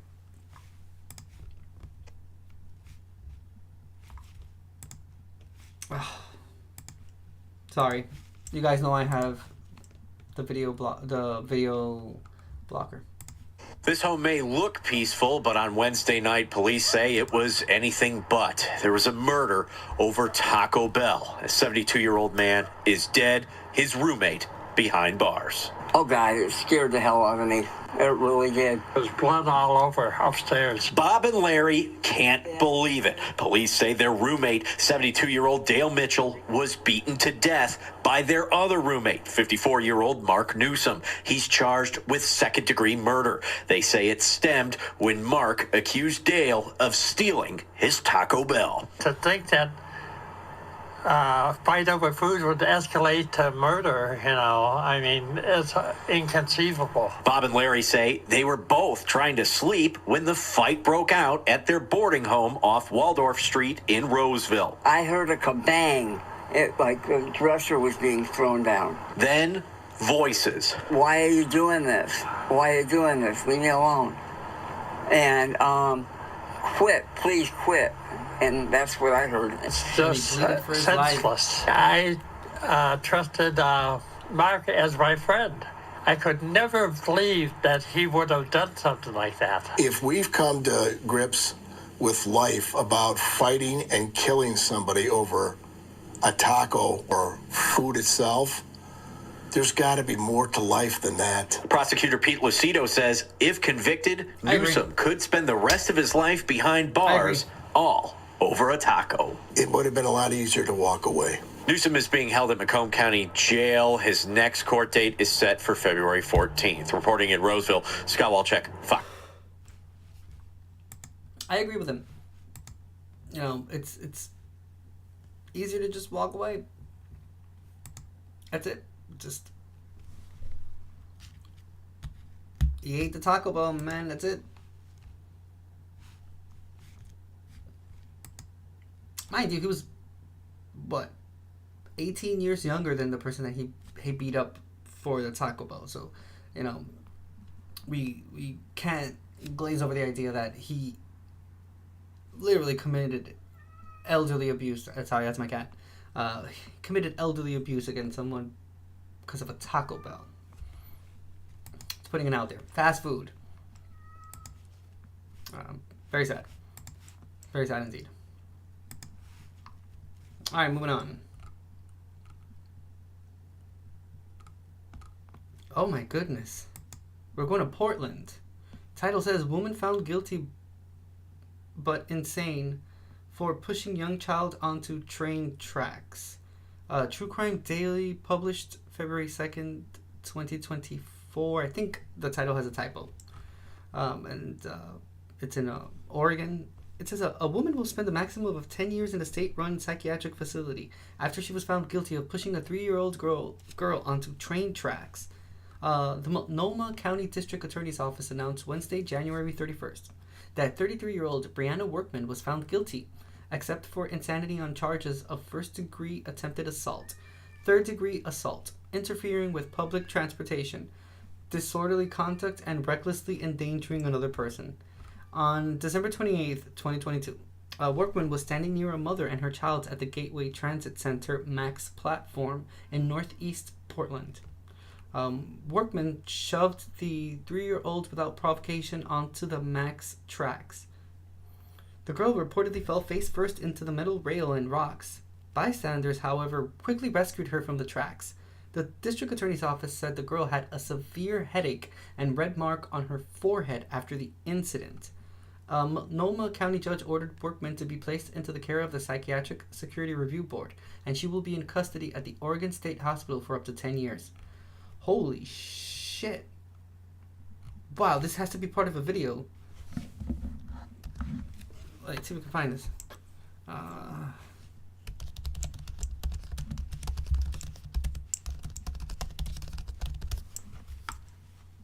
Oh shit, there is a video. Okay.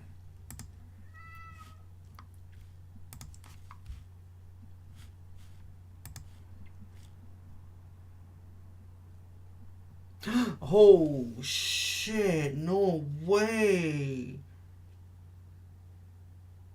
No. Oh shit. Oh no, she pushed her alright. But you guys seen this? Oh no. Landed face first onto the metal rail. Holy shit. Oh no, look at her legs. Oh damn.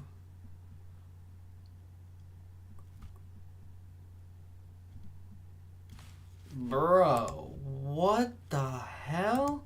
First on Fox tonight, we're getting a look at some shocking video from the Multnomah County District Attorney's Office. It shows a woman pushing a 3-year-old girl onto train tracks in northeast Portland last night. That woman was arrested and is now facing several charges. Fox 12's Drew Marine spoke with Max riders at the Gateway Transit Center about this shocking ordeal. Drew? What the hell? We're here at the Beaverton Creek stop, and while it didn't happen here, the video shows a mom and daughter waiting at a platform like this one. In a matter of seconds, the little girl is face down on the tracks. It's a hard video to watch. TriMet surveillance video from the Multnomah County District Attorney's Office shows a mom and her 3-year-old daughter waiting for the MAX at Gateway Transit Center Wednesday night when a woman sitting down behind them comes up behind the little girl and pushes her face first onto the tracks. MAX riders in northeast Portland couldn't believe someone could do something like this. That was really cruel. You know, like, people just don't care anymore. They have no respect. The video shows some bystanders jump up out of their seats while the woman sat back down. There's no excuse for that. Like, I don't understand why somebody would do something like that. Yeah, they belong in jail. The DA's office says the suspect, 32-year-old Brianna Workman, is facing assault and other charges after making her first appearance in court Thursday. According to court documents, the mother says they had no contact with Workman before this happened, saying it was completely unprovoked. She says her daughter had a bad headache and a red mark on her forehead after being pushed. Oh, at least one bad person, at least, what, 15 or 20 good ones, I guess? I guess that's one way to look at it. Workman is expected back in court on January 9th. Live in Beaverton, Drew Marine, Fox 12 Oregon. Dude, throw away the key for life. Oh, no, man, fuck that. Hey, she lucky no one got up and beat the shit out of her. I don't understand why people didn't do that. Why wasn't there one person that just didn't swing on her? Yo, on site, right there. Do something. Bro, how's she gonna sit down like that again? She just pushed she pushed a 3-year-old. Yo, you could see her legs dangle when she goes face first into the truck. Yo, what if that would have been like right there with a train coming? Oh my. Bro, what? Oh my god.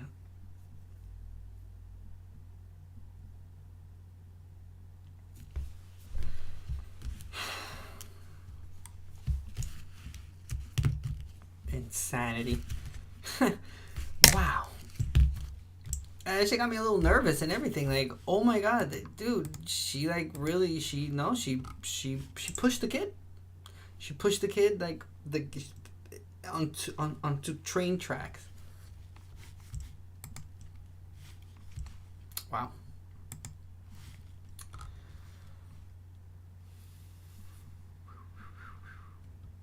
Wow. All right, we're going to Memphis. Title says, I wish for you to die. Teen pleads guilty to killing Memphis pastor during carjacking. True Crime Daily published February 2nd, 2024. And this is in Tennessee. And it says, a 16-year-old boy entered a guilty plea this week for shooting and killing a pastor during a carjacking in her driveway in 2022. WREG-TV reports Miguel Andrade pleaded guilty Thursday, February 1st, and was sentenced to 20 years in prison for second-degree murder and 8 years for carjacking in the death of Dr. Artura Eason Williams. The terms will run consecutively. Andrade and another suspect, Edward Rodriguez Tabora, were initially charged with first-degree murder, especially aggravated robbery and other counts. Rodriguez Tabora is reportedly still awaiting trial. On July 18, 2022, at 4:10 p.m., Memphis Police Department officers were called to Eason Williams' house on Whitehaven Lane and found her in her driveway suffering from gunshot wounds. Officers discovered her car crashed and abandoned about 4 hours later. Video footage reportedly showed two suspects drive up to her house in a hatchback sedan. After the shooting, one of the suspects took off in her car. Police received a call the same night about a carjacking and learned the suspects approached a second victim in Eason Williams' car. Andrade and Rodriguez Tabora allegedly pointed guns at the second victim and ordered her out of her Chevrolet Malibu. Police located the Malibu and attempted a traffic stop, but the suspects fled. They ultimately wrecked the vehicle and were arrested. According to WREG, Andrade was wearing a GPS ankle monitor at the time of the killing due to a previous juvenile offense. Eason Williams' husband, Darrell Eason Williams, spoke at the sentencing hearing and told Andrade, I wish for you to die. I will never forgive you. He reportedly said he hopes his family feels the worst pain imaginable with you being locked up, adding, but it will never measure up to my pain. Darrell Eason Williams told the teen, I have no remorse for you. I wish the worst for you. And I agree. I wish the worst for that person. I hope that person has the worst experience in prison. I hope they treat them both like monsters, because that's how they should be treated. They completely destroyed this person's life. Mind you, this is a doctor, so this person actually graduated from theology, and while I am myself not affiliated to any religion, period, I completely respect anyone's choice to believe in a higher power, whichever higher power that could be. Those that take the extra steps to prepare themselves with an education, in my view, get extra brownie points, because you still, theologists, they still have to go to college and stuff to be able to get that degree. So this person went through all this in their life to get to the point where they are, only to have these two individuals strip that away from her to steal her car. That's crazy. Okay. Mind you, this happened in March 1st, 2023. So this was early last year. And within the two teens, there was a 15-year-old. So I just want to put that out there. Let's check out WREG.com. This is a news channel from Memphis. Shout out Memphis.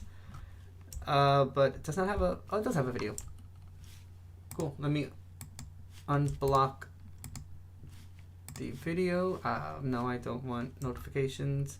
It should pop up right here to the left whenever it wants to. Good morning to everyone. Good morning to you, Judge. My name is Darrell Eason Williams. Has really low volume. Might not be able to watch it. Your dad and your sister you have done while being out. Might not be able to hear this video because the volume's very low. Let's see if maybe this one has. Miguel Andrade. Okay. Day in court as 16-year-old Miguel Andrade wipes away his tears while his family and the family of a prominent Memphis pastor await his plea before a judge. You want to plead guilty and waive your rights. Andrade pleaded guilty to killing Memphis pastor Artura Eason Williams during a carjacking in her driveway in 2022. The teen also heard from members of Dr. Eason Williams' family. I hate you too much. Guts. Darrell Eason Williams talked about the pain he hopes Andrade's family will now feel. That's why I wish for you to die. I will never forgive you, and I hope all your family, especially your mom and your dad and your sister and everyone closest to you, feel the worst pain imaginable with you being locked up. But your pain will never measure up to my pain. Trisha Eason Brock also talked about her sister, a mother of 4 and devoted wife, and the emptiness in their life. We will never hear her laughter, see her smile, or hear her preach a new sermon because you wanted her car to joyride.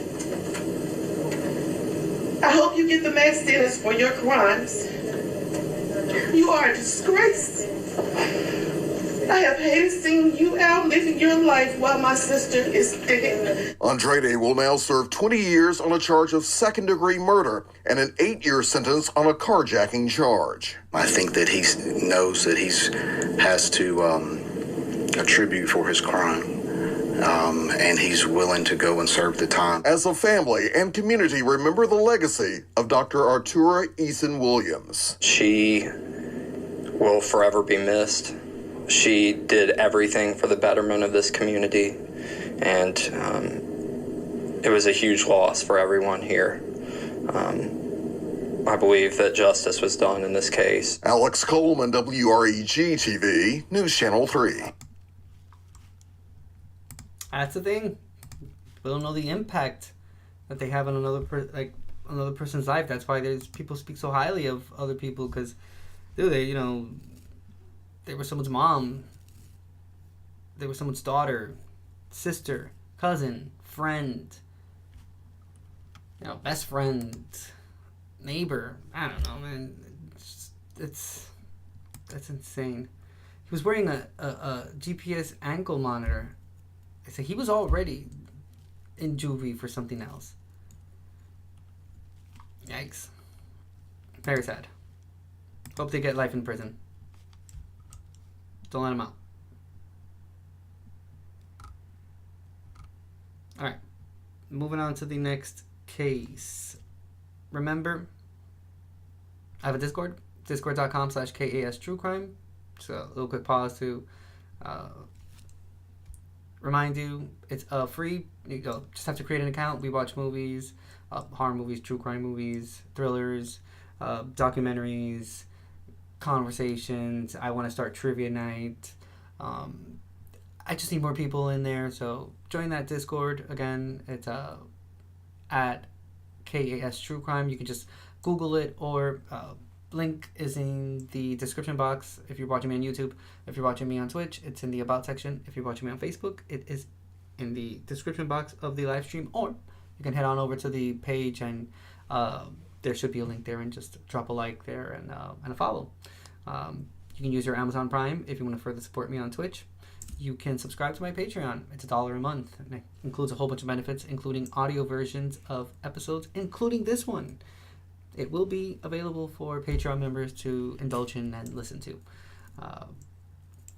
Follow me over on TikTok, Facebook, Threads. What's the other one? Instagram. Like my videos on YouTube. Comment on them. Let me know what you think. Monday, I have a few compilation videos being posted, more on the longer side. Let me know what you think.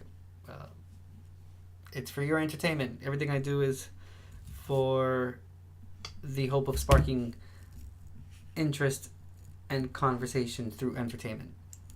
So I appreciate the support. Let's move on. We're going to Pennsylvania.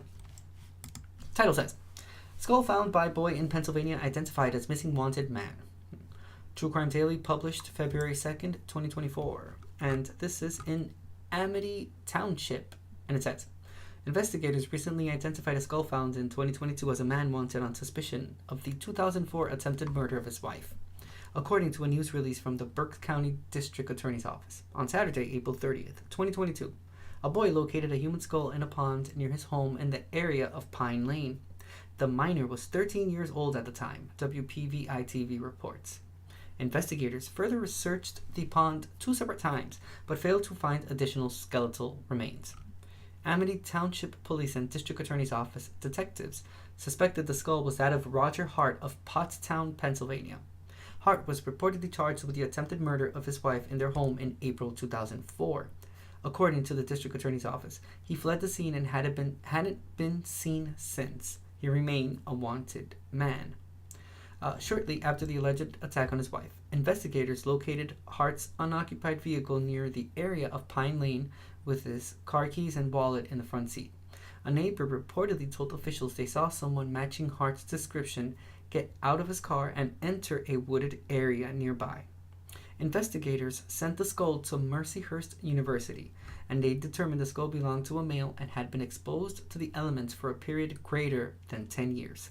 On February 1st, the District Attorney's Office announced that further DNA analysis by the Pennsylvania State Police Forensic Laboratory and the FBI Laboratory Division, Quantico, concluded that the skull was indeed Hart's.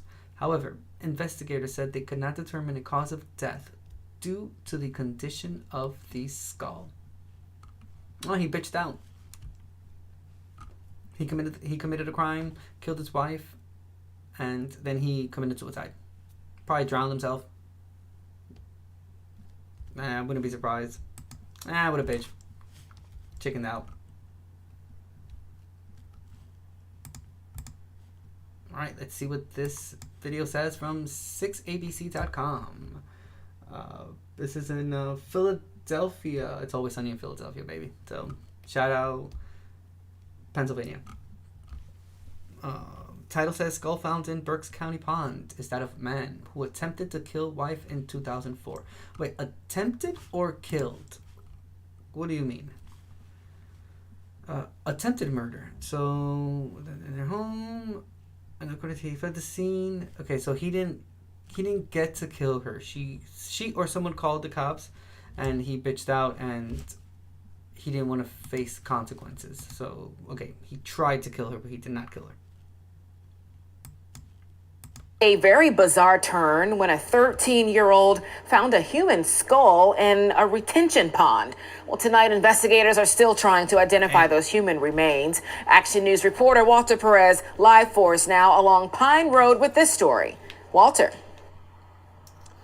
That's right, Sherry. We'll give you a live look at the scene right here. I'm in Amity Township, Berks County today, as you mentioned, where a human skull was found in this pond right here this past weekend along Pine Lane. It was found this past Saturday by a 13-year-old who was visiting his aunt and uncle. Now, he was walking along the shallow edges of the pond looking for frogs when he stepped on something he thought was a turtle. He picked it up and realized that was no turtle. He brought the skull back to his family, who called 911. Now, police did show up. They scoured the pond. No other remains have been found. So no one knows the identity of the person.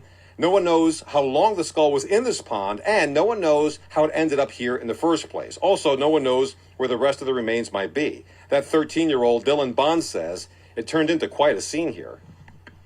When they called the cops, everyone came over. And then they just started digging around to see if there's anything else that can help with find who this is or what happened. So at this point, a lot more questions than answers. The key is identifying the person whose skull that is. Right now, DNA tests are being made Hopefully they'll have an answer sometime over the next few weeks. Reporting live from Amity Township, Walter Perez, Channel 6 Action News. Damn. First cats playing with skulls, now like a kid finding a skull like that. Insane. I mean, that's already been played out in horror movies, so that wouldn't really be anything that would be interesting or intriguing or new. The cat one that we read in the previous article, I think that would make a better intro to a horror movie. I mean, they do take inspiration from real life crimes, so you know, who's to say that one of these production companies don't scour the internet reading true crime cases to try and figure out how to make up a scene or some shit like that, or getting ideas for what to put into a TV show or a movie. Just as much as we're here reading these cases, there could be production companies that do the same exact thing and just make it seem like it's a fresh new idea, but in reality they're just taking stuff from real life. So, yeah, then again, he bitched out. He tried to kill his wife, wasn't successful. He fled because he knew he was going to be arrested, and he probably just killed himself.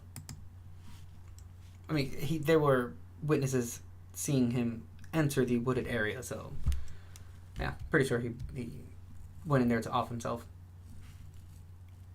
Okay, moving on. We are going to New Mexico. Title says, New Mexico man pleads guilty to beating, stabbing, raping 70-year-old woman who was jogging on trail.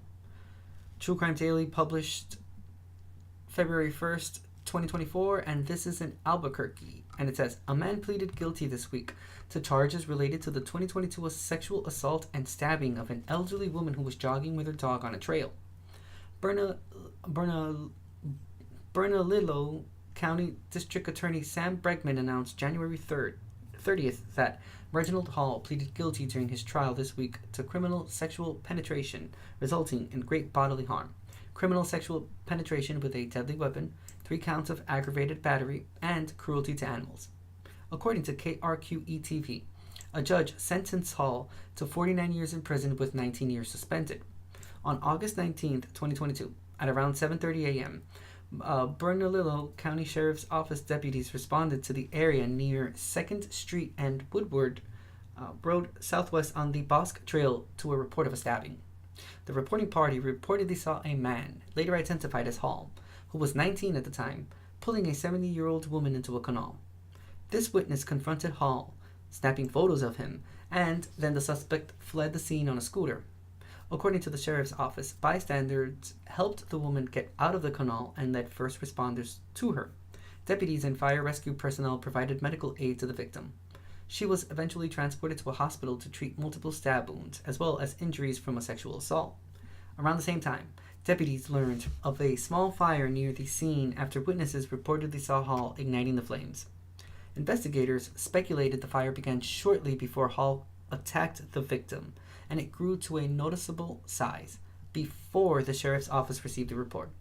Bernalillo County Fire and Wildland Fire units extinguished the flames quickly.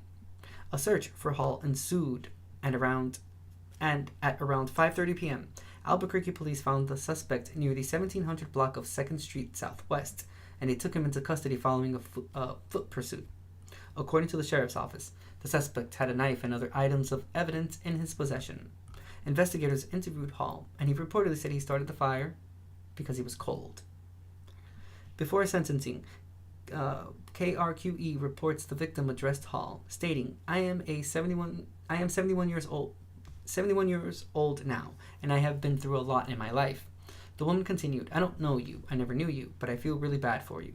I hope that someday you will be guided to make different choices in your life so that you can find peace.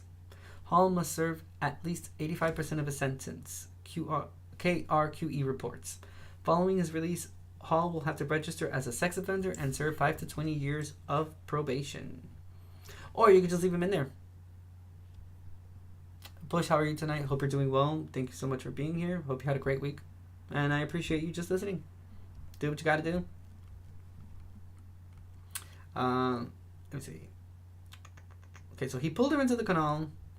He committed those crimes against her, and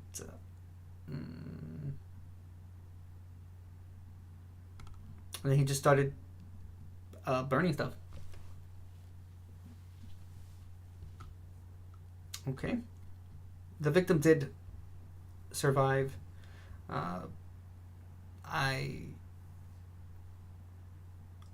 I'm a little bit confused as why he's only serving like 5 to 20 years of probation, because not only was there like public property damage, because he burned a whole bunch of shit.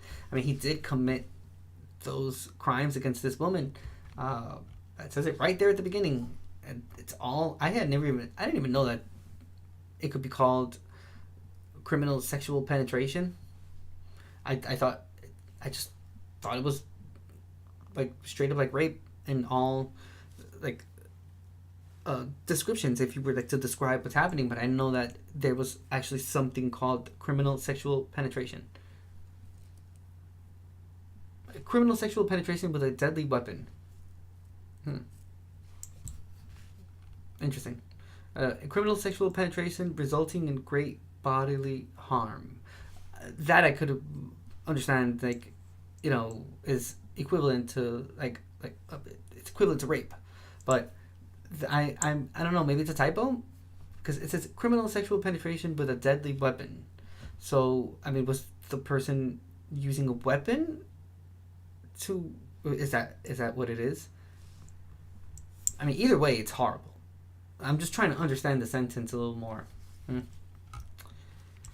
Wow.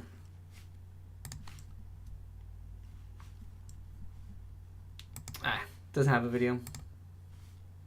I hate when they post things on Facebook like that. Just post a news article. You don't have to post the whole the law enforcement. They post things on their individual, like either like the sheriff's office or the police department, which is fine, I guess, but not everyone uses Facebook like that, so would have been a lot better if they would have just had a news article like this one, a little bit more accessible.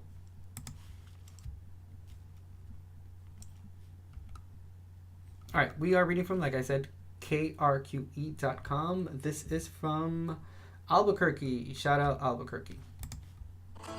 Good afternoon. The man who pled guilty to stabbing and raping a 70-year-old woman along the Bosque back in 2022 received his sentence this morning. 20-year-old Reginald Hull admitted to attacking the woman along a running trail in August of that year. Now, a witness said that they saw Hull drag the woman into an irrigation ditch and then snapped this picture afterwards. Now, Hull was arrested 10 hours later. He pled guilty to multiple charges, including criminal sexual penetration in the first and second degree, as well as aggravated battery. This morning, the victim of the attack addressed Hull before sentencing that we have chosen not to show her to protect her identity. I don't know you. I never knew you. But I feel really badly for you.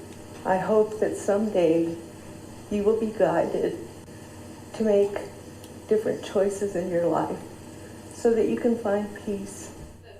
Judge Britt Bacamiller sentenced Hull to 30 years behind bars. Now, upon his release, he will have to register as a sex offender. She was really nice with what she said. You can tell she's a really nice person, because I would not have held back. I would have spewed so much out of this mouth. Ooh. Oh yeah. But that's just me. I'm pretty sure you would have done the same thing too. They're really nice people that are wholehearted people. And there's just some of us that have a really easy tongue, and we have no there's no stopping us. I would have, yeah. Let's just say I would have probably destroyed him with my words. I would have made that dude cry. Yeah. Especially if for example, like she has like a son or something like that. Like that would have happened to my mother. Oh yeah. words would have been the least I would have done. But, all right, we'll move on. We're going to Pennsylvania. I opened it, but it's just I got distracted talking about the previous one.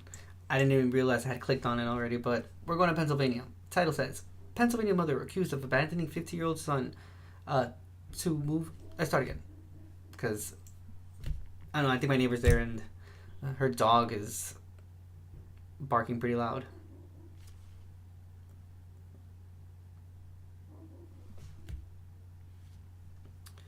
Okay. Starting over, we're going to Pennsylvania. Title says, Pennsylvania mother accused of abandoning 15-year-old son to move in with boyfriend out of state. True Crime Daily, published February 1st, 2024, and this is in Lancaster County. And it says, officials recently arrested a 45-year-old woman on suspicion of leaving her 15-year-old son alone in a cluttered house for a month without adequate heat, according to a news release from the Manheim Township Police Department. On January 12th, officers responded to the 900 block of North President Avenue to a report of a juvenile living alone. The teen told police that his mother, Tiffany Bogroff, moved to New Jersey and would occasionally come home. The woman allegedly left to be with her boyfriend, Lancaster Online reports.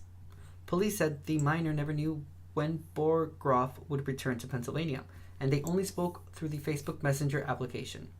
Bogroff allegedly sent the victim money on Cash App for food. The victim cared for 2 dogs and a cat in the home, according to police. Additionally, officers said the home didn't have proper heat except for a space heater in their room, and there was no running water or gas. Wow. Police noted the house was filled with trash and spoiled food.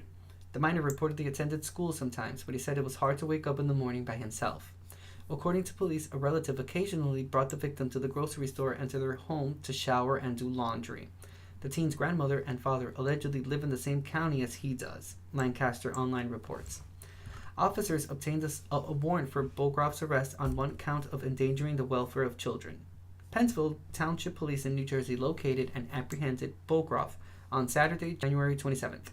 She is being held in the Salem County Correctional Facility and is awaiting extradition to Pennsylvania.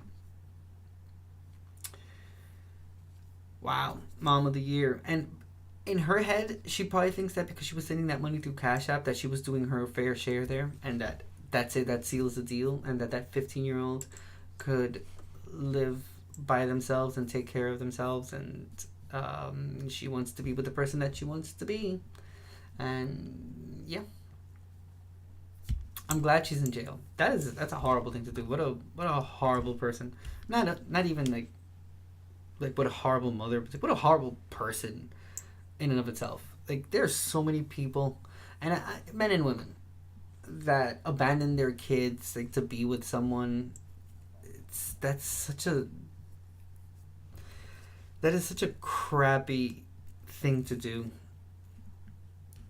Yeah, I can understand if you get if parents get divorced and whatnot, but when you willingly just get up and leave, and you don't take care of your kids and whatnot.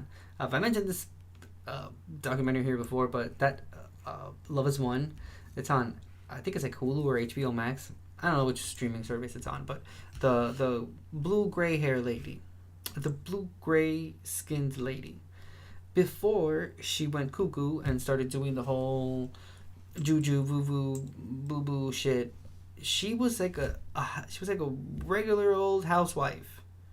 And she went to dinner one night with her kids and her mom, and she said that she had to go to the bathroom, and she stood up from the table and never returned. She literally just got up and left. And they saw her on TV years later, once the colloidal silver shit started happening, and when she started getting notoriety and she was all across social media and shit. That's when they realized, oh my god, it's this person. It's literally this person whom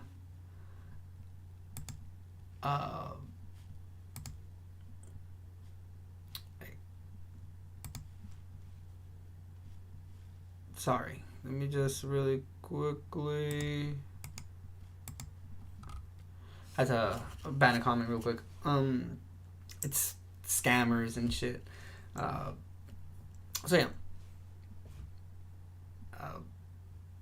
They found out about her when they saw her on the news a few years later. And again, she had abandoned her kids. And think about it. This is like something that just happens. Like, people just leave. They say, like Monique says, like, fuck you and fuck them kids. Literally. And this is a perfect example. Yeah, she left him in the house. She didn't even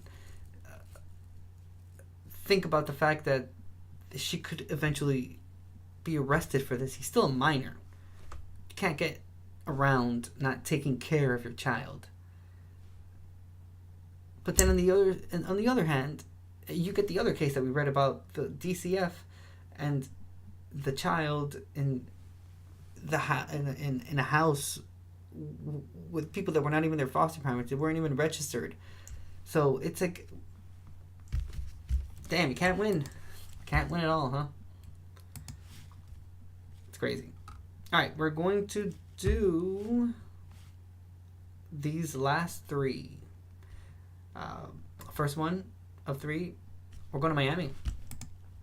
Title says, Miami wife allegedly bit, tried to smother husband after he got a postcard from ex he dated 60 years ago. True Crime Daily, published February 1st, 2024, and this is in North Miami Beach. And we're in the month of February. Isn't that something, huh? Let's check out this love story. A 71-year-old woman is facing multiple charges for allegedly attempting to kill her husband after he received a postcard from a woman he dated over 60 years ago. Miami-Dade County Department of Corrections and Rehabilitation records show Bertha Yalter was arrested January 29th on charges of attempted murder, aggravated battery of a person 65 or older, and tampering. She is being held without bond, according to the arrest report cited by WPLG-TV. North Miami Police Department officers were called to an apartment in a gated community and found the extremely fragile male victim with several serious bruises and open lacerations. The victim also reportedly had open bite marks that were bleeding. WPLG reports the man told police he got the postcard from the ex-girlfriend, and Yalter became upset about it. She allegedly tried smothering him with a pillow. Police reportedly found video evidence of the attack and arrested Yalter at her apartment near Northwest 169th Street and 35th Avenue.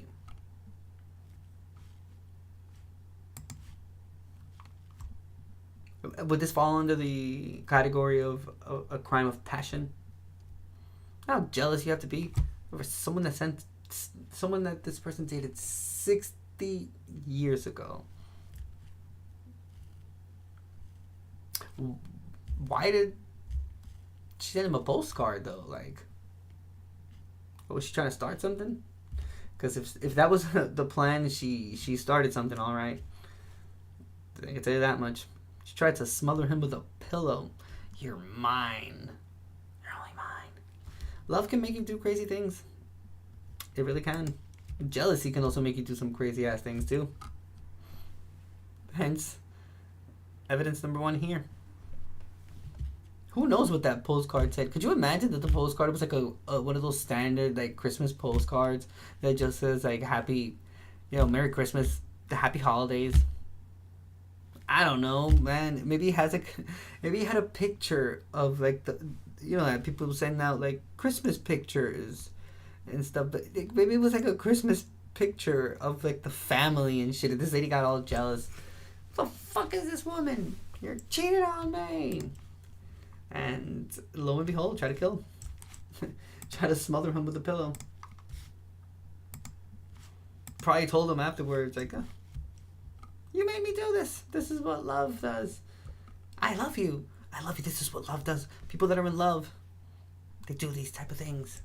You're mine. Alright, this title says, police, woman tries to kill husband over postcard from woman he dated 6 decades ago. Wow. It's 6 decades, huh? And that's something. This is from local10.com. I think this is news from Miami. So shout out Miami. I'm trying to see where the actual page is from.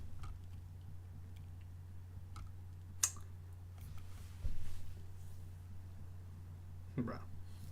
This person wrote, the ex contacted him after 60 years. She liked that horse.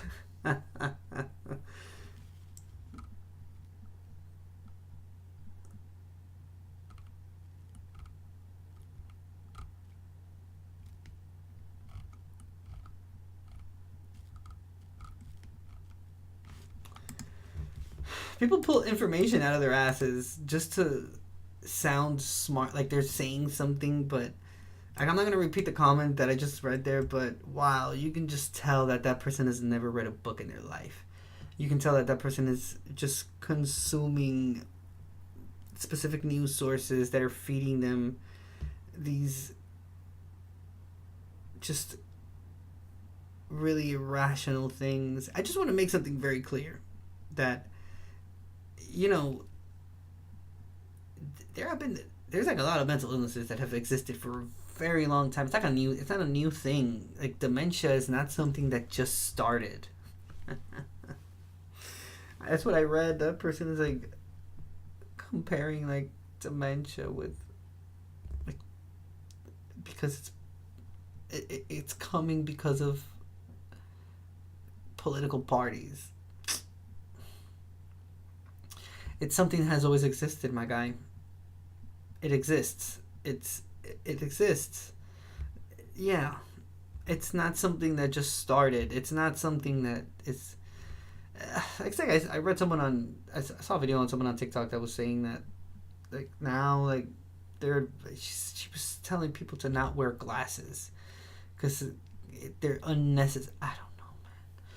I'm telling you, people need to stop pulling information out of their asses, and they need to live a little bit more in reality, because reality is where you are. This made up stuff that you've made up in your head it's fiction. To ground yourselves in reality. Dementia is not anything new. It's been happening for a very long time, bro. My great grandma had dementia. All right, so I don't know, man. I don't know what to tell you. But nonetheless, and it's mostly because this case is about a woman that's 71 years old. A person in the comment, not only but they're talking about like a political party and like dementia, but trying to say like dementia is like a new thing now. But all right, let's watch this video. I'm sorry, it caught my eye, and I just wanted to talk about it a little bit. There was shocking arrest in North Miami Beach. A 71-year-old woman accused of trying to kill her husband of 50 years, all in a jealous rage. Look at this. Morning Home is live with more on this bizarre story. Passionate. I feel the passion in my heart. Yeah, North Miami Beach police say that this was all kicked off because of a postcard that came in the mail from an old flame. And we're talking old. This is about 50 years in the past. But that wasn't a long enough time, apparently, for this wife who allegedly went on the attack when she saw that piece of mail. 71-year-old Bertha Yalter faces charges of attempted murder, aggravated battery on a person 65 and older, and tampering with a victim. North Miami Beach police say she tried killing her husband after finding mail sent to him by an ex-girlfriend. Ma'am, can you afford to hire an attorney? I will appoint the public defender's office for you. Police say it happened Sunday after. Yo, that judge is so famous. I've seen so many videos of her. She's the one that, she has someone that goes to her and like an inmate. It's during like the trial and whatnot and the court case, and when they're done, she tells him that she knows him, and he kind of looks at her. She asks him if he went to something high school, and the man just starts breaking down in tears because he realizes that was his old classmate. And she says that he used to be such a nice guy in school. We used to play soccer together and whatnot. And yeah, and I remember also seeing her in other cases. I think she's also the one that she had another inmate that was during a court case, and it was the inmate that they had not provided her any sanitary pads, pants. either. Like, they hadn't provided any of these things for her, no feminine hygiene products, and she got pretty pissed. So yeah, I don't forget a face like that, especially after seeing interesting videos that involve her. So yeah, I'm gonna put it back a little so you can kind of see her. And I also remember the fact that she is from Florida, so. I will appoint the public defender's office for you. Police say it happened Sunday afternoon at this condo building in the Eastern Shores area. Yalter allegedly became enraged after a postcard came in from her husband's ex-girlfriend, a woman he dated 6 decades ago. According to the arrest report, the victim told police that his wife of 52 years tried to smother him with a pillow, bit and physically battered him. Damn. The responding officer also described the elderly victim as extremely fragile, with serious bruises and open lacerations on both of his arms and stomach area, as well as open bite marks that were bleeding. Police also say there is cell phone video of the incident that is now evidence in the case. Would be probable cause. She's upset because he got a postcard from an ex-girlfriend. A judge ordered Yalter held without bond. You'll see Judge Benzer tomorrow. Good luck to you, ma'am. So again, the judge did order her held without bond. She also ordered that she have no contact with her husband. We're live in North Miami Beach. I'm Leanne Morejon, Local 10 News. Dude, could you imagine that he starts dating the lady that sent him the postcard? Bro, the plot thickens. That would be a love story for the ages, let me tell you.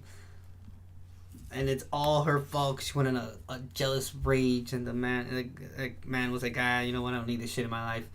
I don't need to die at the hands of a jealous, enraged woman. I'm gonna seek this postcard lady out. I'm gonna rekindle this love. There's a flame there. I mean, she sent him a postcard. Okay, we don't know what the postcard actually said, or if it said anything at all other than just a Merry Christmas or some holiday whatever.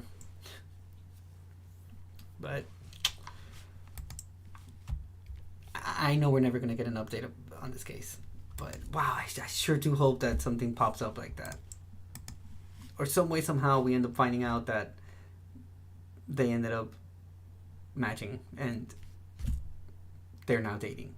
Oh, if they take a picture, both of them, and they're both holding the same postcard that she sent. Oh my god, that would be chef's kiss. Chef's kiss indeed. Because karma's a bitch.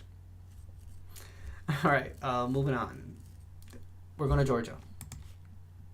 Title says, Georgia stepmom allegedly beat 8-year-old girl to death with wooden rolling pin. True Crime Daily published February 1st, 2024, and this is in Gwinnett County. And it says, a married couple were arrested on suspicion of murder after the 34-year-old woman allegedly fatally beat her stepdaughter with a rolling pin. On January 30th at 2:16 p.m., Gwinnett County Police and EMS responded to a medical call on Vine Springs Trace and found an 8-year-old victim who was declared deceased at the scene. Police said the girl had been home with Natiela Barrows and suffered some kind of medical emergency. Barrows contacted the girl's father, who came home, called 911, and started CPR on the girl. Gwinnett County Police announced homicide detectives arrested Barrows and are charging her with first-degree cruelty to children, aggravated assault, felony murder, and malice murder. The next day, on January 31st, the girl's father, Cleator Barrows, was arrested on charges of second-degree cruelty to a child and second-degree murder. They are both being held without bond. According to the arrest warrant cited by WAGA-TV, Natiela Barrows allegedly hit the victim, Sarah Barrows, with a wooden rolling pin 10 to 20 times, refusing to get her medical care afterwards. Sarah Barrows reportedly sustained injuries to the top back of her neck. Damn. WAGA reports the judge told Natiela Barrows, "You're going to be here for a while." I sure do hope so. Sure do hope so. Wow, with a rolling pin on, just so that we can all be on the same page. It says it here.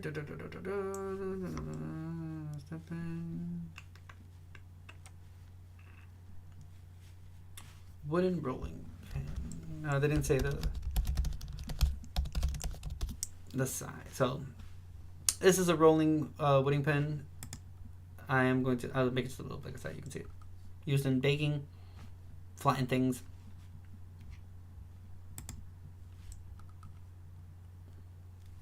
Oh wait, other side. See right there? So she hit the child 10 to 20 times with this baking instrument right here. This one.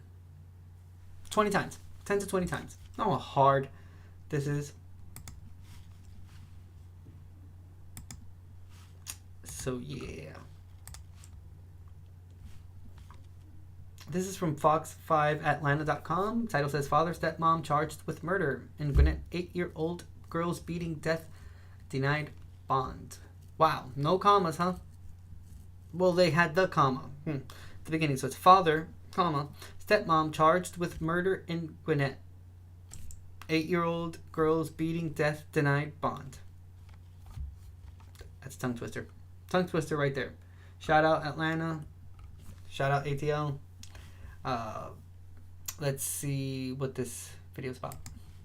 Where a judge has denied bond for the father charged in the murder of his 8-year-old daughter. Cledir Barros made his first court appearance just moments ago.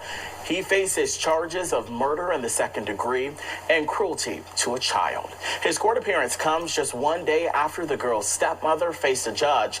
According to an arrest warrant, 34-year-old Natiala Barros was angry when she beat the child to death with a wooden rolling pin.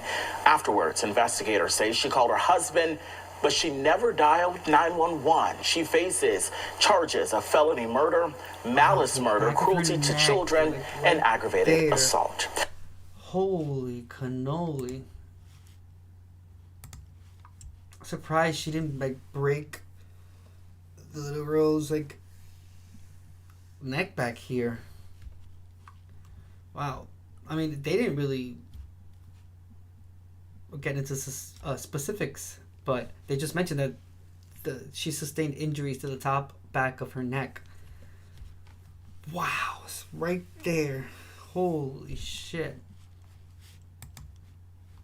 She probably broke her skull down here and her spine if she received those injuries right there with that wooden pin. Holy crap.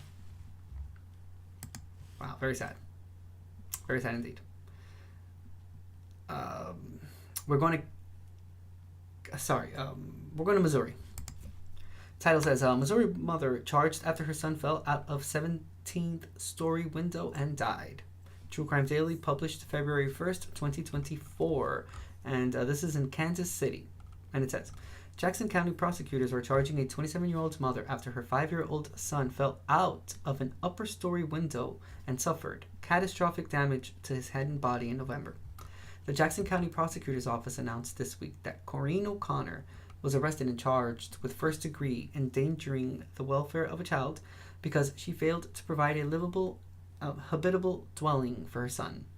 O'Connor also allegedly did not call for help when her son fell out of the window. According to the probable cause affidavit, on November 27, 2023, at 11:31 a.m., Kansas City Police Department officers were called to an alley near downtown and found the 5-year-old boy deceased.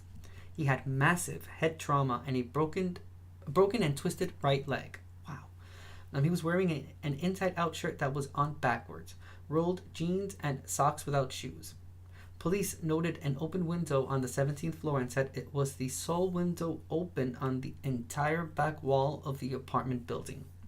The affidavit says the boy, who WDAF-TV identified as Grayson O'Connor, first hit a covered walkway, then the alley. A detective and an investigative sergeant went to the apartment and allegedly found Corinne O'Connor laying in front of the open window.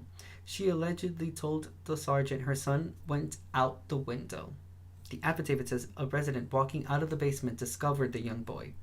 Emergency personnel and the Jackson County Medical Examiner's Office became concerned because Grayson O'Connor had such a low body temperature. Investigators spoke with the apartment building's manager, who said it should be impossible that O'Connor's window could open fully. She said each window had safety mechanisms that prohibited it from opening more than a few inches. But if it opened all the way, then someone removed those stops. When detectives searched O'Connor's apartment, they noted the window did not have any of the safety stops.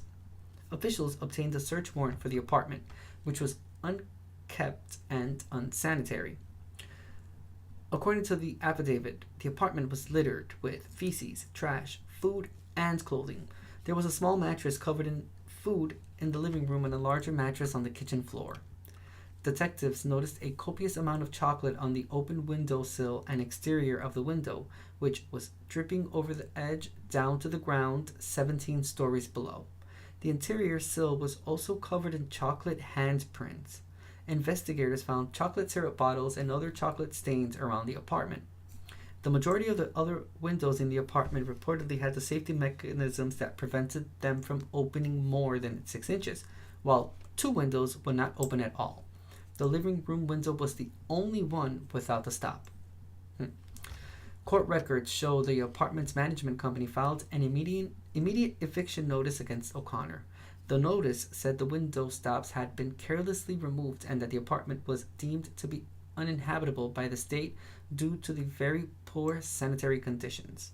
O'Connor is in custody at the Jackson County Jail with bond set at $100,000. Wow, she wanted her child dead, huh? And that's something. 17 floors. Massive head trauma and a broken and twisted right leg. And by the description of his clothing, it kind of seems like she put clothing on him really quickly and either tricked him into going into the window because there was chocolate. He's a 5-year-old, mind you. That could have been very well what it is. That she was, enticing him to get into the window or something using chocolate or sweets and whatnot. I mean, I wouldn't put it past this person. I mean, she did take the stoppers off the window so that the windows could open fully. So she knew very well because none of the other ones had it. All of the other ones had the stoppers. None of them had them removed except for that window, which was the same window that was the only one opened whilst all the other ones were closed in the long line of apartments. Wow. Yeah, she knew exactly what she was doing.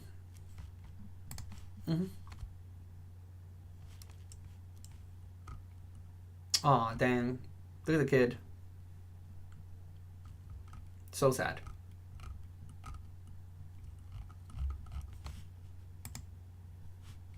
Okay, let's see what this news says. It's a Fox 4 KC. Shout out Kansas City. From a downtown. Start it over again. Downtown. Dang it. Right now, charges tonight in the case of the 5-year-old boy who fell from a downtown apartment building back in November. I'm Lauren Halifax. And I'm John Holt. Fox 4's Malik Jackson live at the Jackson County Courthouse tonight, where prosecutors filed those charges against the boy's mother this afternoon. Malik. Yeah, John and Lauren, within the last few hours, we learned that they have charged Grayson O'Connor's mother, Corinne O'Connor, with first-degree endangering of a child, resulting in that child's death. Now, if she is convicted of this crime, she faces a minimum of 10 years behind bars. Take a look at your screen. This is the mugshot after she was booked into jail today. The prosecutor's office brought these charges back in mid-December, but they say they wanted to announce the charges publicly once they got her into custody. Authorities stressed that for the past month or so, they did know where she was. The probable cause statement, it is detailed and it is grim. Police say when they arrived to the lofts on Grand and found Grayson, the injuries to the boy's head and body were catastrophic. Police say the boy fell from the 17th floor of his mom's apartment. Court documents showed the property manager told police the only way to open the windows is to intentionally remove the safety safety stoppers in place. When police got to Corinne O'Connor's door, they saw her on the floor near the window. Police documents show that when they asked her where her son was, she told officers that he went out of the window. This probable cause statement finishes with an officer saying that the conditions in which Grace and O'Connor were living were not livable and they were not habitable, and that led to his unnecessary death. We're going to, of course, be on top of this story. Coming up on Fox 4 News at 5, we were going to be hearing from the Jackson County Prosecutor's Office and their statement after, again, Grayson O'Connor's mom, Corinne O'Connor, was charged with first-degree endangering the welfare of a child, resulting in his death. And, of course, more tonight on Fox 4 News at 5 and 6. John, Lauren. Damn, that woman knew exactly what she was doing. She wanted that kid gone. Yeah. Yep. I'm convinced that this was all meticulously planned and she just wanted that kid out of her life. It has to be. Because she was laying in the window, like underneath the windowsill, and she told the officers that her son had gone out the window. So, like, right then and there, she knew exactly what had happened to the kid. But she was still upstairs. She didn't go downstairs. Mind you, like, the officers found her upstairs in her apartment. The kid, like, who knows how long it took officers to arrive to the scene. So, let's just say 10 minutes. But giving it time from when it happened all the way to them being called. Let's say 10 minutes. In those 10 minutes, that lady did not go downstairs to go to see what the hell had happened to her kid. I don't know if you guys know this famous story. Famous musician Eric Clapton, his kid died in the same manner. It was very sad. The kid jumped out of a window. It wasn't like suicide or anything. He was a child. He was playing around and shit, and like the kid would, between his like playing and stuff, he fell out the window. That shit scarred that dude for the rest of his life.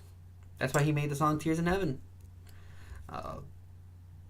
But he mourned his son's death. Like, it wasn't obviously anything on purpose. But there's a huge difference because, that wasn't done on purpose, but you can tell this was done on purpose. She didn't go downstairs. She didn't care. If it would have been an accident, the police would have found her laying next to her son's body. Yet she couldn't even go downstairs to face the reality of what she had done.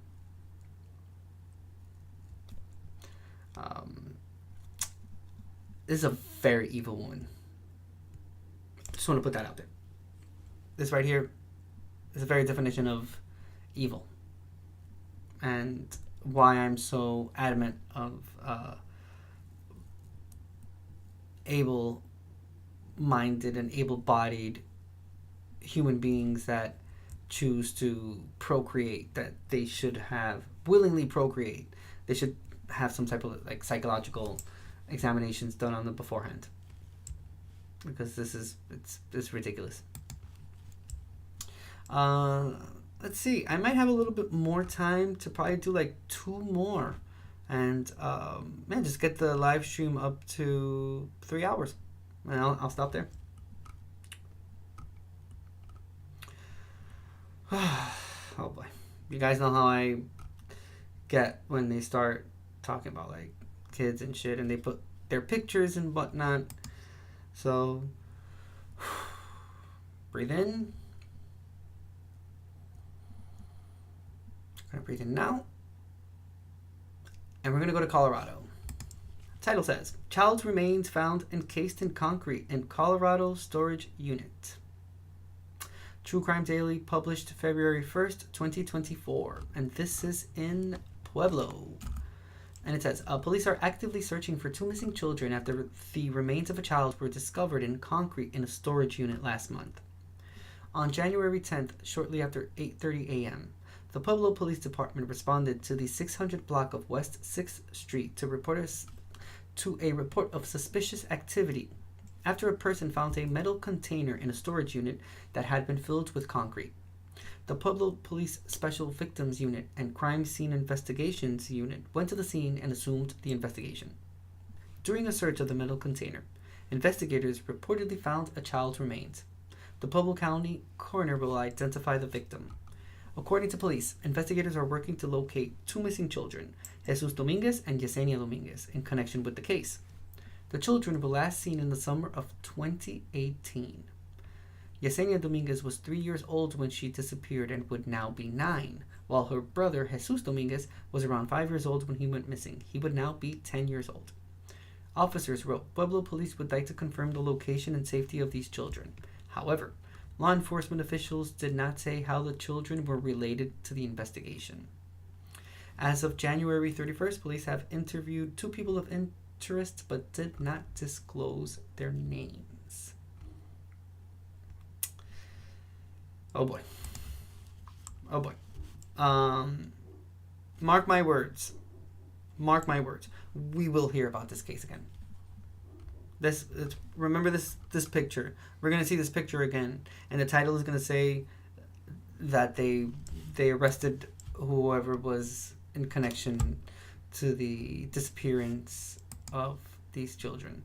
Crossing fingers that they were just kidnapped, but they are safe somewhere and they are going to be rescued. But if one of them were found, kind of know where the story's going. And I know for a fact that we're going to read about an update together in a few months. Today is February 3rd, 2024. If you're watching me, mark my words. Mark my words, this picture's going to come up again. I know for a fact. All right. We are going to Arkansas. Title says, Arkansas police chief accused of kidnapping and beating man he arrested. True Crime Daily, published January 31st, 2024. And this is in Eudora. And it says, a police chief is being charged with felony kidnapping for allegedly handcuffing a man who had previously caused a disturbance, beating him, then leaving him stranded on a road. Arkansas State Police announced Eudora Police Chief Michael Pitts turned himself in to the Chillicothe County Sheriff's Office on Tuesday, January 30th, for his arrest on 1 count of kidnapping. On October 26, 2023, Pitts was called to a local gas station to remove a man who was causing a disruption at the business. According to the probable cause affidavit, Pitts went to the gas station and arrested the man, John Hill Jr., for criminal trespass, public intoxication, and terroristic threatening. Pitts was getting ready to put him in his patrol vehicle, but faced an unforeseen challenge because there was a car bumper in the back seat. Pitts reportedly took the bumper out, put Hill in, and attempted to fit the car part into the back, but it became apparent that it would not fit. Pitts released Hill even though there was another Eudora Police Department officer at the scene. Hill reportedly told investigators that he was walking down the street when Pitts intercepted him. Pitts allegedly handcuffed Hill, put him in the patrol car, and drove him to another location. The affidavit alleges Pitts conveyed to Mr. Hill his intent to physically assault him, stating that he was going to, quote-unquote, beat his ass. When they arrived at County Road 86, Pitts allegedly forcibly removed him from the patrol unit and subjected him to a brutal assault, resulting in significant injuries to his face and head. After the perpetrated beating, Pitts left Hill on the road and drove away. Hill reportedly told investigators he had been holding onto a crack pipe but dropped it when Pitts hit him. Investigators later located the crack pipe in the same area. Cellular data allegedly placed Pitts at the location where he reportedly assaulted Pitts. Surveillance footage reportedly showed Pitts driving a Dodge Charger near the Southern Sips 2 grocery store.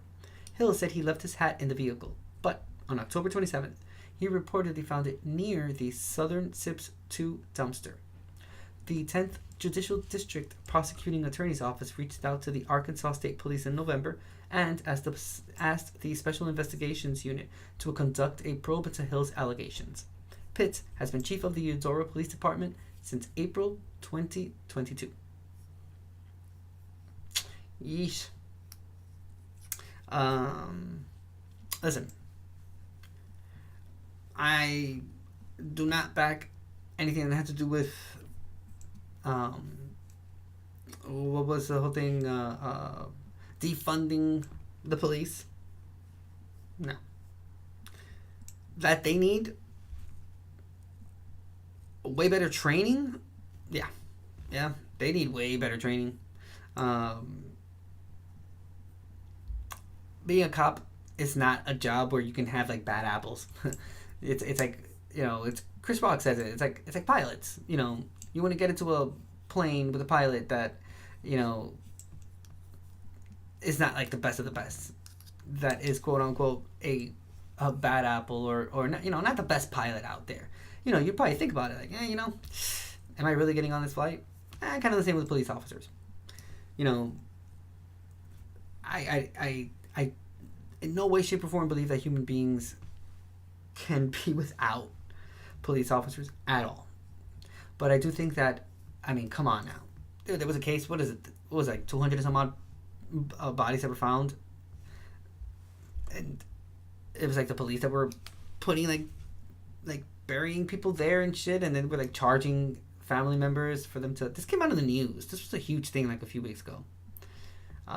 There definitely needs to be some sort of restructure and retraining, and they need to weed out all these bad apples and keep the good ones and train the good ones better, because I don't think that human beings can be without them at all, but they're not perfect either.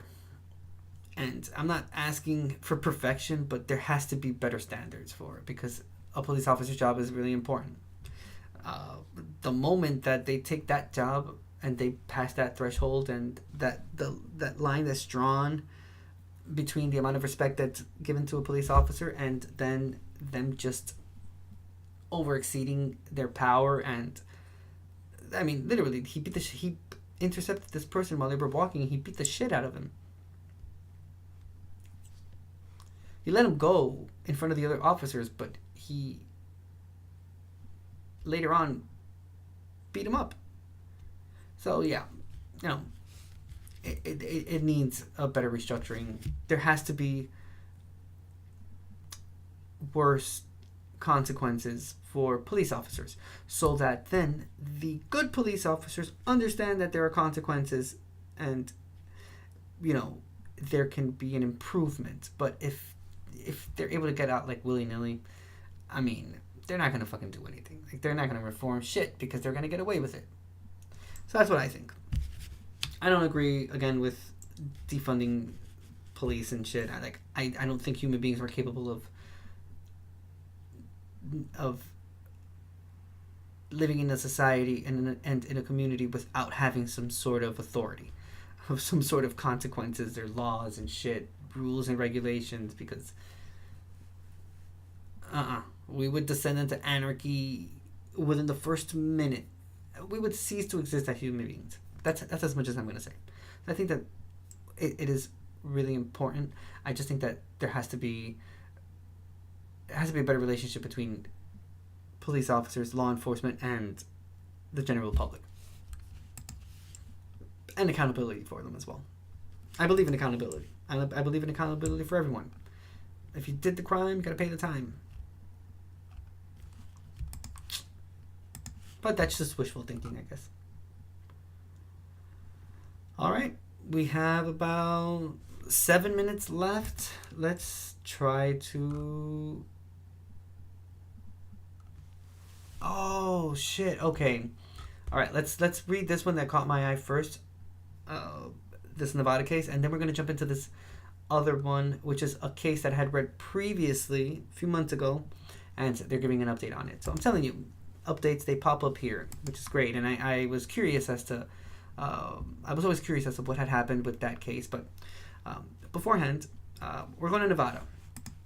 Title says, Nevada man sentenced for intentionally plowing into 3 women outside homeless shelter. True Crime Daily, published January 31st, 2024. And this guy looks like Chucky in Curse of Chucky. I just want to put that out there. Looks just like him. All right, this is Reno, and it says a man will spend the rest of his life behind bars for intentionally running into 3 women with a vehicle outside a homeless shelter in 2023, killing one and critically injuring a mother and her daughter. The Washoe County District Attorney's Office announced January 29th that a judge sentenced David Turner to life in prison without the possibility of parole for the first-degree murder of 55-year-old Michelle Jardine. He was also given 20 years with parole eligibility after 8 years for the attempted murders of 47-year-old Christina Roman and 22-year-old Clarissa Roman, as well as 20 years with parole eligibility after 8 years for 3 deadly weapon enhancements. Turner pleaded guilty to the charges in September 2023, according to the District Attorney's Office. On April 3rd, 2023, Reno police officers responded to the CARES campus, a shelter for vulnerable residents, in reference to a hit and run of 3 pedestrians. Prosecutors said officers at the scene learned Turner plowed his Jeep into a group of people and killed Jardine, while seriously injuring Christina and Clarissa Roman. According to the Reno Gazette-Journal, Turner was driving 50 miles per hour when he hit the victims. Clarissa Roman and her mother, Christina Roman, were reportedly giving out donations to homeless community members when Turner drove into them. As a result, Christina Roman broke her back in 2 places. Her daughter sustained 2 broken clavicles, a broken ankle, broken ribs, collapsed lungs, and a severe road rash, the district attorney's office said. Clarissa also suffered a brain bleed that later caused a stroke. Jardine, who was reportedly homeless, died upon impact due to multiple blunt force injuries. Wow. According to the district attorney's office, Turner told law enforcement officials he intentionally drove into the victims and wanted to kill as many people as possible so he could return to prison. The Reno Gazette-Journal reports he also said he didn't have a place to go and was turned away from the shelter. Jardine's daughter addressed the defendant during sentencing, stating his actions had destroyed her entire world and had caused ongoing ripple effects for her family, according to the district attorney's office. She reportedly added, "I hope you look at my face that looks exactly like my mother's, and you remember that for the rest of your life, whatever that entails." Clarissa and Christina Roman also made impact statements at the hearing. Washoe County District Attorney Chris Hicks commented, "The physical, mental, and emotional impacts of Mr. Turner's actions will be felt by Clarissa, Christina, and the loved ones of Michelle for the rest of their lives."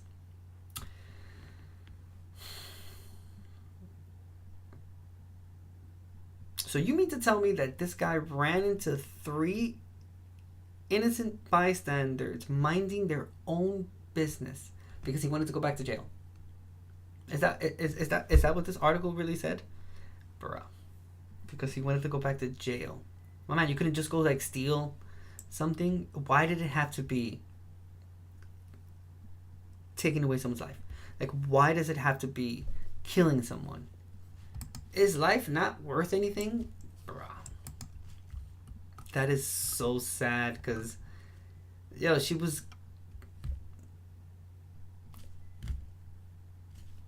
What was it? She was like, asking for donations for like the homeless community. Oh no, I'm sorry. They were reportedly giving out donations to homeless community members. So she was there with her mom, giving out money, giving to the community. And he ran into her. I'm telling you, some evil ass people in this world. I would love to know who the fuck would come up with, oh, but maybe he was suffering from some sort of mental illness. Nah, man, this dude is just like awful, evil. Because he wanted to go to jail. He wanted to go back to prison because he didn't have anywhere to go because they didn't take him in the shelter. He killed someone because he wanted to return back to prison. There are like 1,000 different ways that you can go back to prison without you having to lay a finger or cause any sort of harm on someone. Yet, it's such a coincidence that he ran into women, huh? Isn't that something? Isn't that something? Turner, you bitch. Hope you have to call someone daddy in jail. Very awful. Last case of the night is this one we're going to read. So, we read about this case a few months ago. The title was actually up until a certain point. It was man accused of killing girlfriend and leaving her body in Boston airport garage and fleeing to Kenya. That was the last that we had heard about this case. But let's see what this update says. So we're going back to Boston for this case, and the title says, man accused of killing girlfriend and leaving her body in Boston airport garage is arrested in Kenya. True Crime Daily, published January 31st, 2024. And it says, a 41-year-old man who has been wanted since November for allegedly killing his girlfriend and leaving her body in an airport garage was arrested at a nightclub in Kenya this week. Massachusetts State Police announced Kevin Kangeith was apprehended Monday, January 29th, following an intensive investigation, and he will be extradited to Boston to face charges in connection with Margaret Mbitu's death. Mbitu was found deceased inside a car parked in a lot at Boston's Logan International Airport on November 1st, 2023. Her family reported her missing a few days prior because she had not been seen since October 30th, 2023. Investigators identified Kangeith, Mbitu's boyfriend, as a suspect and learned he flew to Kenya. Massachusetts State Police issued a warrant for his arrest for homicide. According to court documents cited by WCVB-TV, investigators found a large amount of blood inside the vehicle. Mbitu reportedly sustained lacerations on her face and neck and a puncture wound on the side of her body. Massachusetts State Police worked with Kenyan police, Interpol, and other law enforcement agencies in the search for Kangeith. He was located and arrested at a nightclub in Nairobi. The U.S. Embassy in Kenya released a statement following the arrest, which reads, Embassy Nairobi commends the efforts of Kenyan law enforcement for apprehending Kenyan fugitive Kevin Kangeith, suspected to have murdered Margaret Mbitu in Massachusetts. United States law enforcement, the Kenyan Directorate of Criminal Investigations, and the Office of the Director of Public Prosecutions have been working side by side to locate and capture the fugitive. It continued, the United States and Kenya are committed to strengthening law enforcement cooperation to apprehend criminal offenders, eliminate criminal activities, and advance justice. Officials have already started the process to extradite Kangeith back to the United States. This was published. The original one was published November 2nd. Oh, thank you so much. It's Lethal. Appreciate you being here. Thank you very much. This person was found in Kenya. So it was November 2nd, 2023. So probably like 2 months ago, two and a half months ago was when we read this case. Cool. Dude, I'm glad they caught him. He was living his best life in Kenya, huh? Isn't that something? Not one single fuck given. Wow.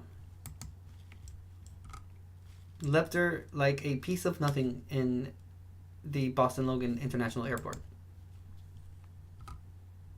Did what he did and literally got into a flight and left. Wow.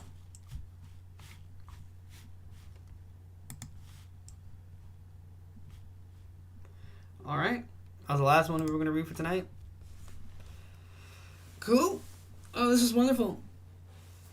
Bush, it's Lethal TV. Thank you so much for stopping by. You guys already know where to find me. I have a link tree that has all my social media platforms and the platforms I use to stream on. So check that out. Drop a follow over on Twitch. You can use your Amazon Prime. That's Twitch Prime. I have a Patreon. That's $1 a month. A whole bunch of benefits, including audio versions of all live stream episodes. Dude. Discord. Specifically discord.com/KAS True Crime. We watch horror movies, thrillers, true crime movies, documentaries, a little bit of everything. I'm trying to keep it as interesting as possible. We're going to start trivia night soon, so that's going to be great. I have one or two horror themed games that I'm going to be streaming exclusively on Discord. So if you like the horror world, true crime, if you like conspiracy theories to a certain degree, that's interesting, but it has its limits. We're not gonna, there's no reptile people in this side of the internet. Let's just say so. We'll leave it at Bigfoot and the Loch Ness monster. But if you're into like horror mythology, weird history and stuff like that, join that Discord. That's what it's all about. I like weird topics like that, and if you like them too, let's converse while we are entertained watching something or whatever the case may be. Follow me on Instagram, TikTok, Facebook, Threads, Spotify. 2 episodes are for free on Spotify right now. All the other ones are for Patreon members only. Full episodes. This one will also be included in that list of audio episodes available for Patreon members only. So you'll see it pop up on Spotify, but you won't be able to access it unless you're a Patreon member. So just a reminder, that's $1 a month. Patreon.com/KAS True Crime if you like what I do. That's about it for me tonight. I'm going to make myself a really nice, huge sandwich. Like I said before, Bush Light. It's Lethal TV, and anyone else that stopped by was lurking. I really appreciate it. Appreciate your support. Means the world to me. Means the world to this small-time content creator. You already know where to find me. You already know where to follow me. I will hopefully be back with another live stream and maybe the middle of the week. This job that I'm currently doing right now is taking up a lot of my time, but I really like it. If you at least like what you're doing, bare minimum, it takes the weight off of the realization that you have to live in a capitalist world and this is your life every day for the rest of your life, to go to work. And regardless of you having your own business, you being a content creator, full-time content creator, or if you have a 9-to-5, you still have to put in the work anyway. So good luck to all of us, and Godspeed, I guess. Gonna drive ourselves crazy with fucking prices and shit. Well, nonetheless, you guys have a very good night. Hope you guys have a very productive work week that's coming up starting tomorrow. Take it easy. Thank you so much for being here. I appreciate the continued support. This is KAS True Crime. Remember, KAS stands for King Angel Show. You can check out my other channel as well, The King Angel Show, or Coffee, the News, and Us, if you're interested in the flip side to true crime, which would be science, space, fun facts, knowledge. Because knowledge is power. Take it easy. Have a great weekend. Have a good night. Peace.